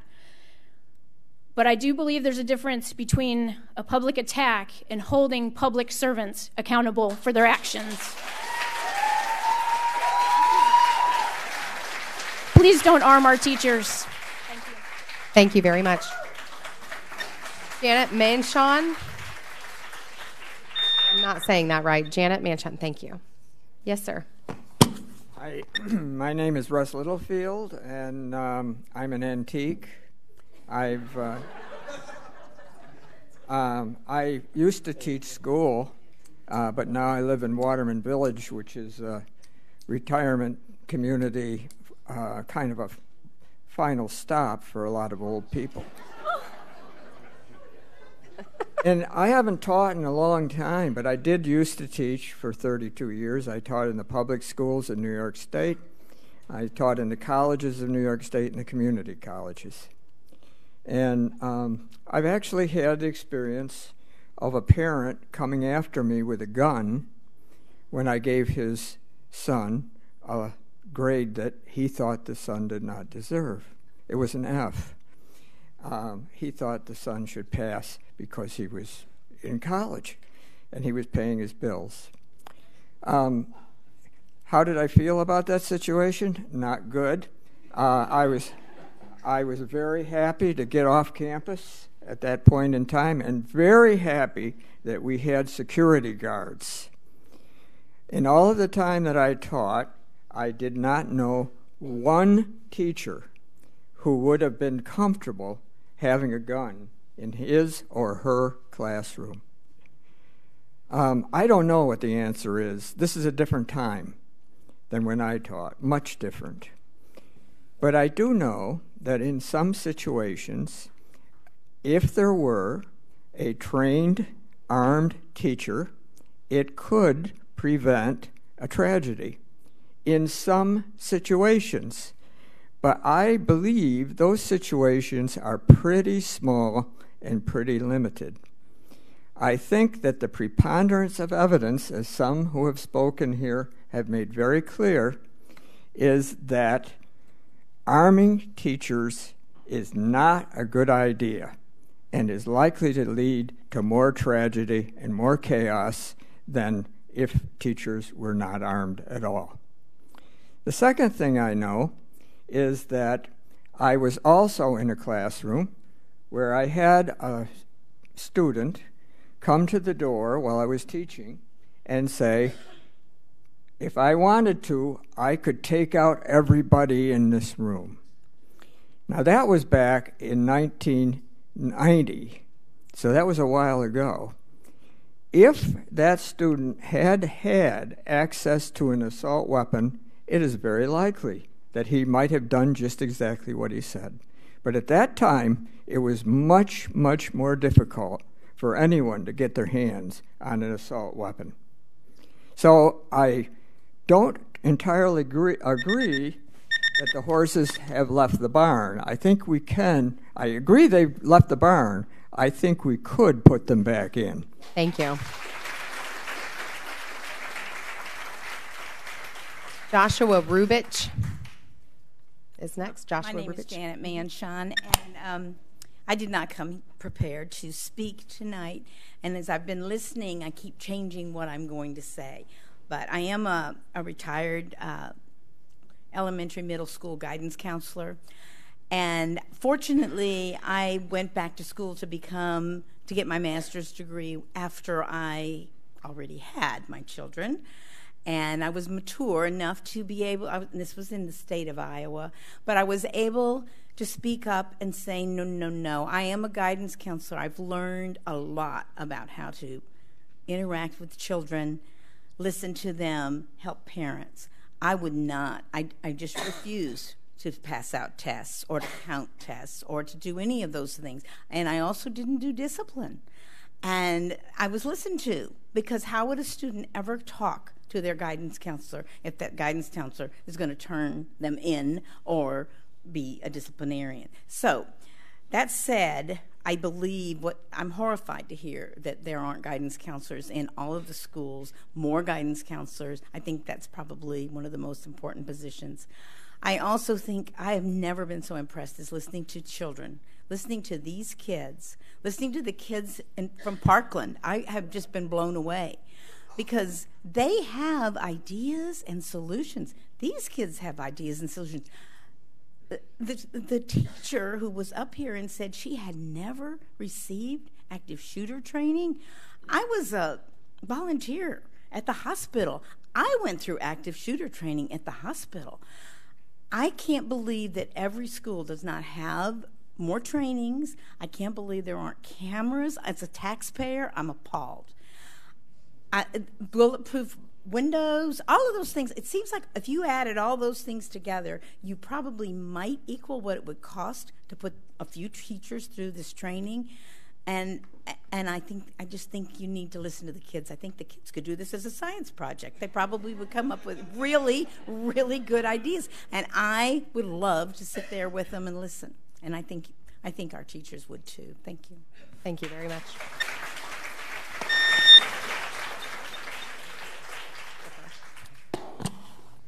Vance Yoakum. I'll start down there.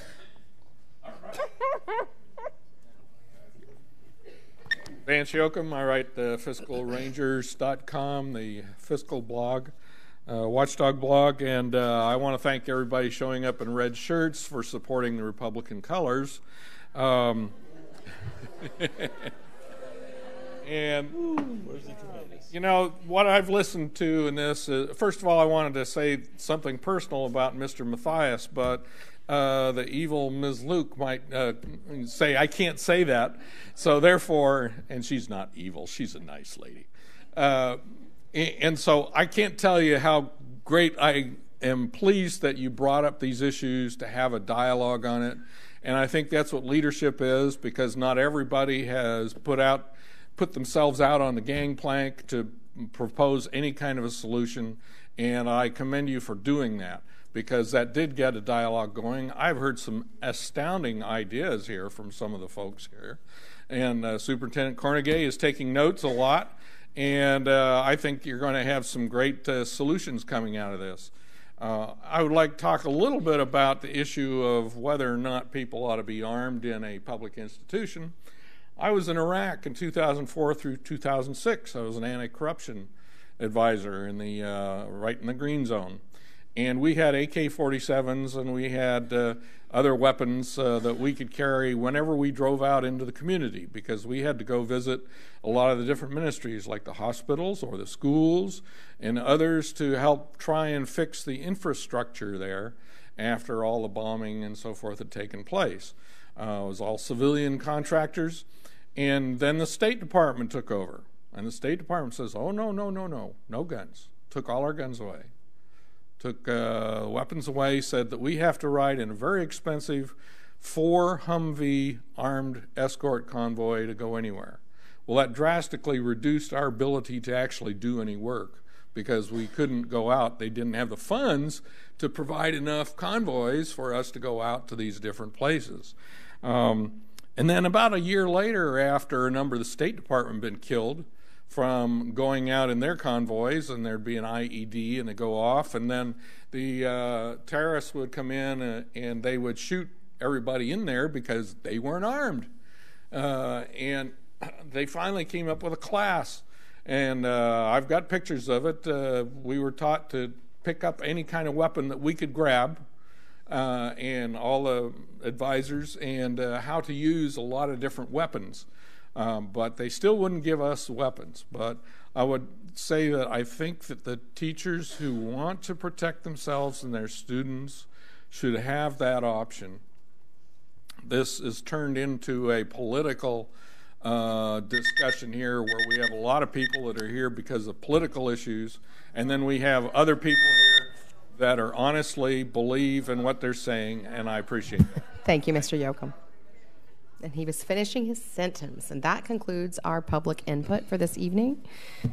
So at this time, we would love to introduce our South Lake High School student representative, and we have been looking very forward. Can I just ask the public to please, we have, is it okay for me to speak? Please. Okay. I just wanted to ask, since we have everyone here now, and I know that as we go on with our meeting, people will leave, we have been offered, or the governor has said that he would put out $450 million for the state of Florida to harden our schools, which is a lot of the suggestions that you all have made, and another $50 million for the state of Florida to help with mental health, which would be our guidance counselors. So I would ask you all to please contact your representatives. Our local representatives are Jennifer Sullivan, Larry Metz, and Senator Baxley. And any others would be great as well. So please contact those representatives so that that money actually become realized, because the Senate and the House has to decide on actually giving us that money. Thank you. That's all I had to say. Thank you. That's all right. Thank you. All right. Back to Seth. Thank you very much for your patience this evening. We're excited to have you. So, coming off of the wake of all this discussion about obviously a very heated topic of debate, I almost completely forgot how to turn the microphone on, but nobody has to know that. So, my report on South Lake High School.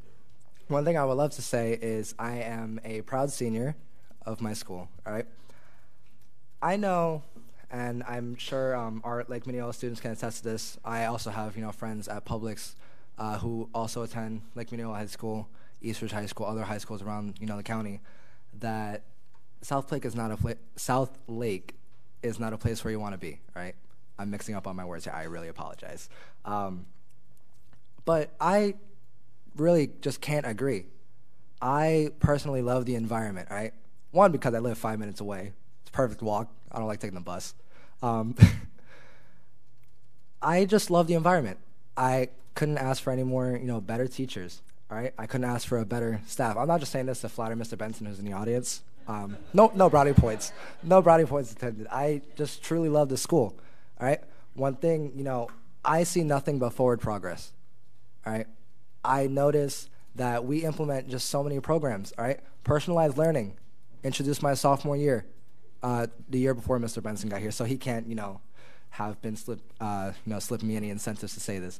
Personalized learning, all right? Giving students the opportunity to take their education into their own hands, work at their own pace, choose who helps them and who doesn't.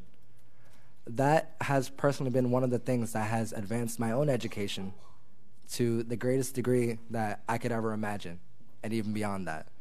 Being able to say, hey, I want to work at my own pace. I'm not comfortable in a classroom situation. I can personally attest to that. I really don't feel that as a Spanish-speaking student, I really need, Spanish 1 education in a classroom. While I will admit, it is fun, having friends in there that you can try your most valiant efforts to teach them how to say things properly in Spanish. It is fun, but that just really isn't the course for me. All right, I personally opt for online classes. Currently, I'm enrolled in a Spanish 2 class on Florida Virtual. I love it. All right, being able to do that with personalized learning instead of being bound to say you have to be in a Spanish 2 class, overflowing most of the time because of late bright futures seekers. I don't know how else to describe them. Being able to freelance in my own education. I worked a year ahead in my mathematics, curriculum. Currently, I am the only student taking an AP Calculus BC course, Calculus 2, at my school. All right, I'm laying down the stones for other students, juniors in an AP Calculus class to follow that same route. I could not do this with personalized learning, or without personalized learning, I should say. Another thing, I've mentioned forward progress. We've had representatives from several different organizations come in. We've had people help us, pre-register to vote, or register to vote if we're already 18. Having those outlets to help us, move up through the world. Because as much as I hate to admit, I've only got 3 months left at South Lake High School. And that's scary. My mom in the audience, she can attest to that. I've had numerous conversations with her, all right, about just how scared I am to move on to the real world. All right, we have an amazing team of counselors that have stuck with me for all 4 years throughout, my high school journey that I really could not be any more grateful for. All right, I see nothing but forward progress. We've recently started up a girls lacrosse team, the first in, I want to say, 25 years of South Lake High School being in existence. One of my close friends, actually, I met her through my JROTC program. Her name's Kate Woolwine. She is a very dear friend of mine, avid, in her church. And she came to me with a lesson that she had at one of her Sunday schools that, in the wake of the Parkland shooting, what unifies us as a student body, as people of the county, people in general. She handed out little slips of paper, and I guess you can call it a survey, right? Just a free response survey. Handed out little slips of paper to a bunch of students, over 150, to say, hey, answer my question. What do you think unifies us as a student body, just a person in general? She tied these into a paper chain. I'm sure you've seen just a bunch of little rolled up pieces of paper linked together, right? We presented this to Mr. Benson, and honestly, it's one of the things that I couldn't even think of, right? Just people being able to think outside the box, be avid in their community, want to, do justice for us, enlighten, I just lost my train of thought. Enlighten the oblivious, ignorant, that's the word I was looking for, enlighten the ignorant, all right? We really couldn't do this without the environment at South Lake High School. I am a proud Eagle. I will soar to new expectations, set new standards for those who follow me. I do that already within my JROTC program. I thought I would honestly be talking about that a lot more, but coming through all the public opinion, being able to be a role model within my school, being able to represent the school at this meeting, it's such an honor. And I really feel that Southlake High School is one of the best schools where you can take that next step, find a whole bunch of doors open for you instead of shut. I find that Southlake High School is really deserving of an A+++, however many pluses you can add within a single sheet of paper, single book, anything, A+ school, all right? I really feel that it's not worth the bad rap that we get. Even the students at our own school say, oh, well, I could be going to Mineola, I could be going to East Ridge instead of here. I disagree wholeheartedly. I love my school. I love the programs we offer. I love everything, and if I could, and I'll be saying this, 50, 60, 70 years down the line, I want to go back to high school at Southlake High School. Thank you.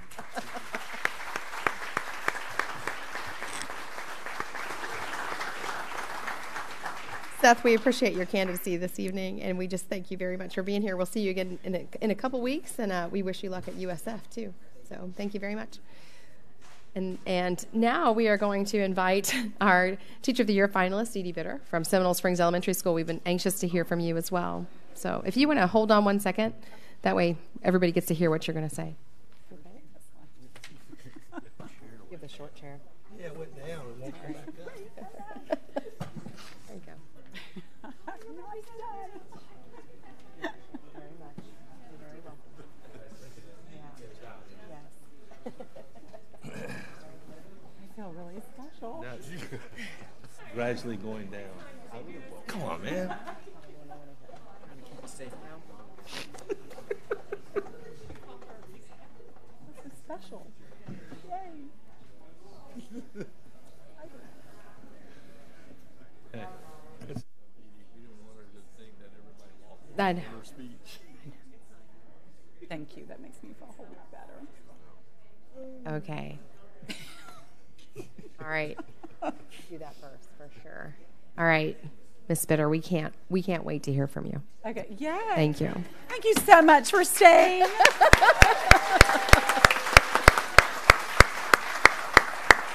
Look, they're coming back now. Thank you so much, yes, ma'am. Madam Superintendent and school board members, for having me here tonight. Picked a great night.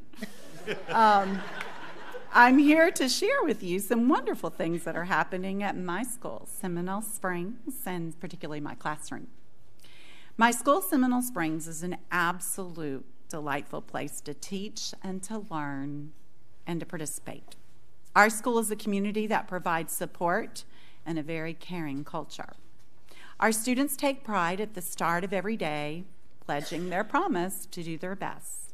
Our faculty and staff are huge encouragers and love the fact that we can be the guide for their students successfully journeying through the academic day. Our administrators are one fantastic team that allows teachers the freedom to teach the way that our students can succeed. Now let's talk about my classroom. My classroom is where my joy and pride comes to life. My students are considered a part of my family and will always be welcomed in my life forevermore. My children are caring and loving, and not to mention very hard workers. They've been very busy preparing for the FSA, rights, and reading and math. However, they've also found time to work hard making monthly service projects that we do very successful. Giving back to the community teaches my students compassion and empathy for those in need. If you don't mind, I would like to share some of the good news regarding some of the projects we've done this year. In September, we collected close to $800 to the Sense for Soldiers program. This money has paid for package deliveries for the soldiers overseas. October, we collected 430 coloring books and crayons, and we donated this to the children who were sick at Florida Waterman Hospital. November, we made over 100 kindness plates filled with desserts to deliver to our faculty and staff. In December, we delivered tons, and I mean tons, of goodies and decorations to the Eustis Police Department. We wanted to show our appreciation and gratitude. January, we've collected 830 canned items to feed the hungry children in our very own community. And at the end of this month, we will deliver animal supplies to the Humane Society of Lake County. And last, in April, we will be making cards and playing games and singing when we visit an assisted living facility just around the corner from Seminole Springs. So as you can see, Seminole Springs is one awesome place. Once again, thank you so much for having me, and it was an honor. Thank you. Thank you.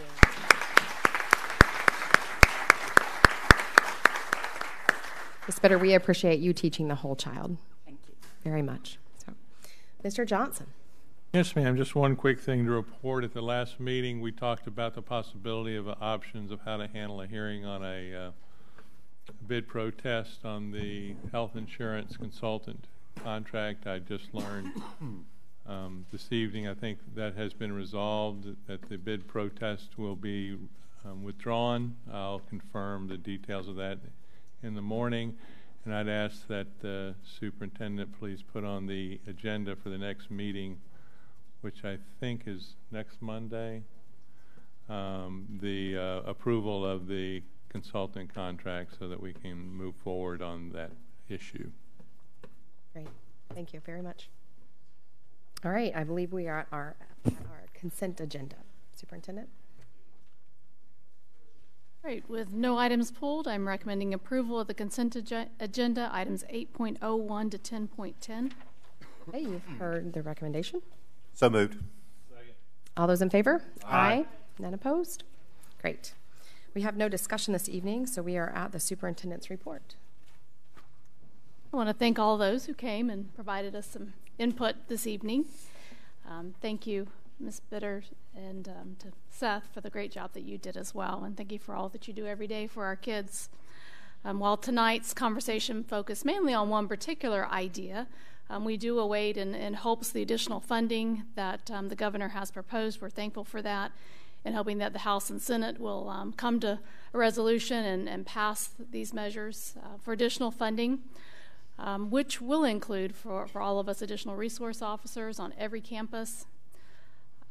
It will also include mandatory crisis intervention training, active shooter training for all school personnel, and then the funding to increase hardening measures as well.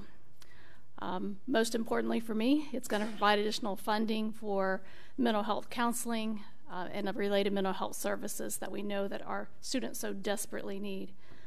So while we await the outcome of that funding, just know that we're not sitting idle. We are increasing our hardening measures.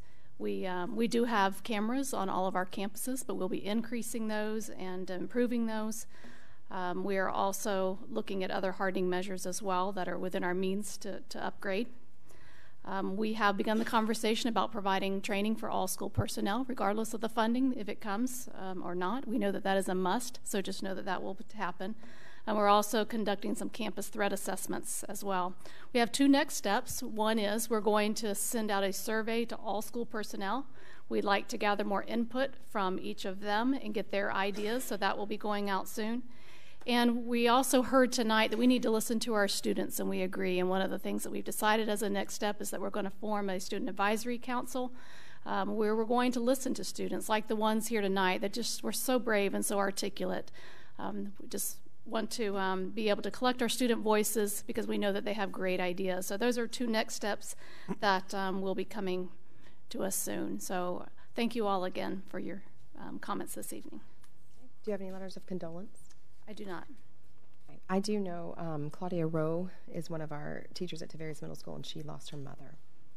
So we'll send some out to them. Thank you. All right. Board members, Mr. Mathias.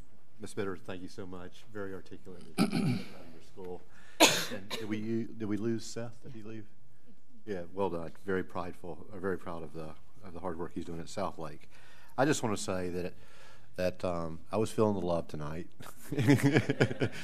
but in all seriousness, that it actually, in a discussion like this, we will be better, and that if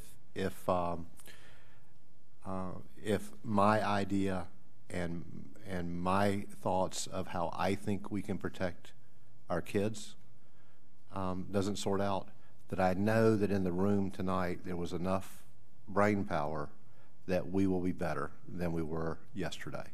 So I want to thank everyone and look forward to the continued discussion. Dr. Burns? Well, I already asked people to please contact your state legislatures. That is happening within... I'll repeat myself. I already asked people to please contact your state legislators, and that is happening in the next couple of days, according to our lobbyist, which we're in contact with regularly. So please do that. Time is of the essence, and we really desperately need that funding. That could really help us a lot. And I don't know. I wanted to speak to the eloquence of the students from Marjorie Stoneland Douglas High School. I've been very impressed on television listening to them, and I was very impressed with the students that we had here today. I think they all spoke with a lot of, they just spoke from their heart, and that's what matters. So please know that at least I can't speak for all board members, am listening to all sides of the debate and seriously considering all consequences and potential unintended consequences and any other measures that we could possibly do to make our schools a more safe place for our children and a more welcoming and warm environment as well. That's all I have. Thank you. Mr. Dodd? Sure. Well, I have a couple of topics to mention, but first off, on a personal note, my wife and I welcomed the most adorable and cutest baby girl that you could ever imagine this week. So that was certainly a. It was certainly refreshing in the wake of all the somber conversation this week to be able to just, okay, I need a break. Let me go hold her and all the troubles escape in the world. So that was fantastic. And luckily, my wife held off a day because the day prior I was in Tampa for the state robotics competition. And boy, let me tell you, a testament of the brilliance of some of the young minds in Lake County, some of these students, and the obstacles and challenges that they had to overcome in this competition when their robots would break right there when they're about to go on competition and have to quickly problem solve to find ways around that. When their programming would go haywire and they'd have to go back to their computers and resort out the coding to make sure their robot was going to do what they thought it was supposed to do. To see these students work as teams and build each other up was an incredible sight to see. A number of our schools here in Lake County are going to get the opportunity to go on to the World competition in Kentucky, so I think you'll see probably some requests from students out and about to maybe help with those efforts. Certainly that's not cheap. But I go back to the testament to the foresight of this board and prior that we've invested in students and providing allocations of money for schools to get a robotics program off the ground and to be able to build it. It's been a great opportunity for these students, so they wanted to pass along those thanks. Amidst all those calls of congratulations and whatnot, certainly I had the opportunity to hear from many members of the public this past week on a topic that many came out tonight to speak about. I think one of the most valuable experiences in that are getting calls from students. Boy, what guts it takes to look on the website of your Lake County School Board member and decide to call them and say, I think they're going to listen to me, right? Here's some guy who's elected, and I don't know who he is, but I'll give it a shot. That's been one of the most refreshing things, and to hear them as part of the dialogue tonight and to hear our superintendent continue to involve them in the dialogue, that's just case in point of why we hired you. It's giving the right people at the table a voice. And then I go back to some of the bigger issues. I remember a couple years ago, Livestream came before this board saying, the state's cutting our funding, we need help. Do you have $300,000 laying around? We said, no, we don't. We don't have $300,000 laying around, but we'll add it to our legislative priority list. And it's been on there the last couple of years, and we've gotten nowhere. It's a shame sometimes it takes a wake-up call like this to get the action, but it's good that we're going to hopefully see it.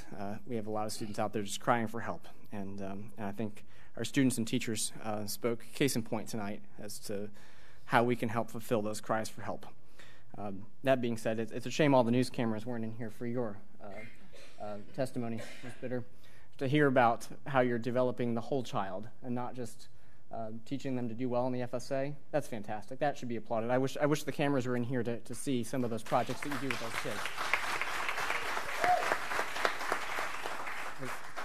Boy, those are the skills that are going to take them far in life. So thank you for the work that you do. All right. Mr. Campbell.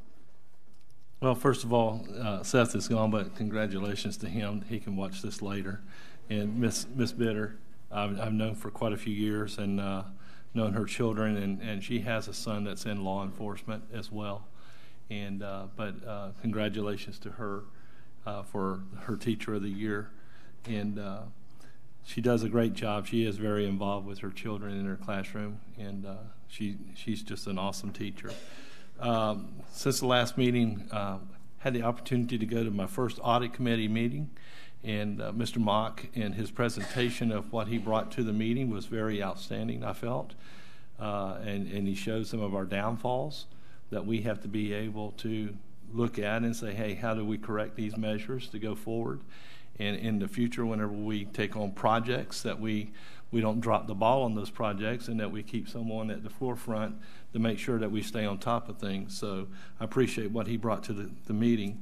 On the 15th, I had the opportunity to attend the Child Protection Conference at the Father's House because our chairwoman had other obligations. She was doing jury duty, if I'm not mistaken. So, but it was fascinating of what was there. I got to meet a gentleman that jumped off the Golden Gate Bridge and lived.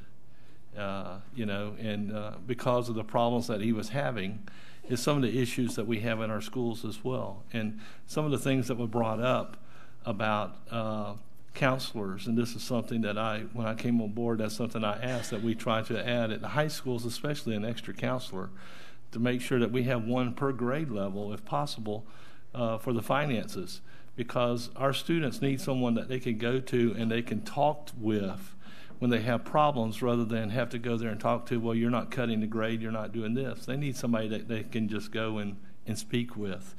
And the second part of that program was a guy that dealt with what we're talking about tonight.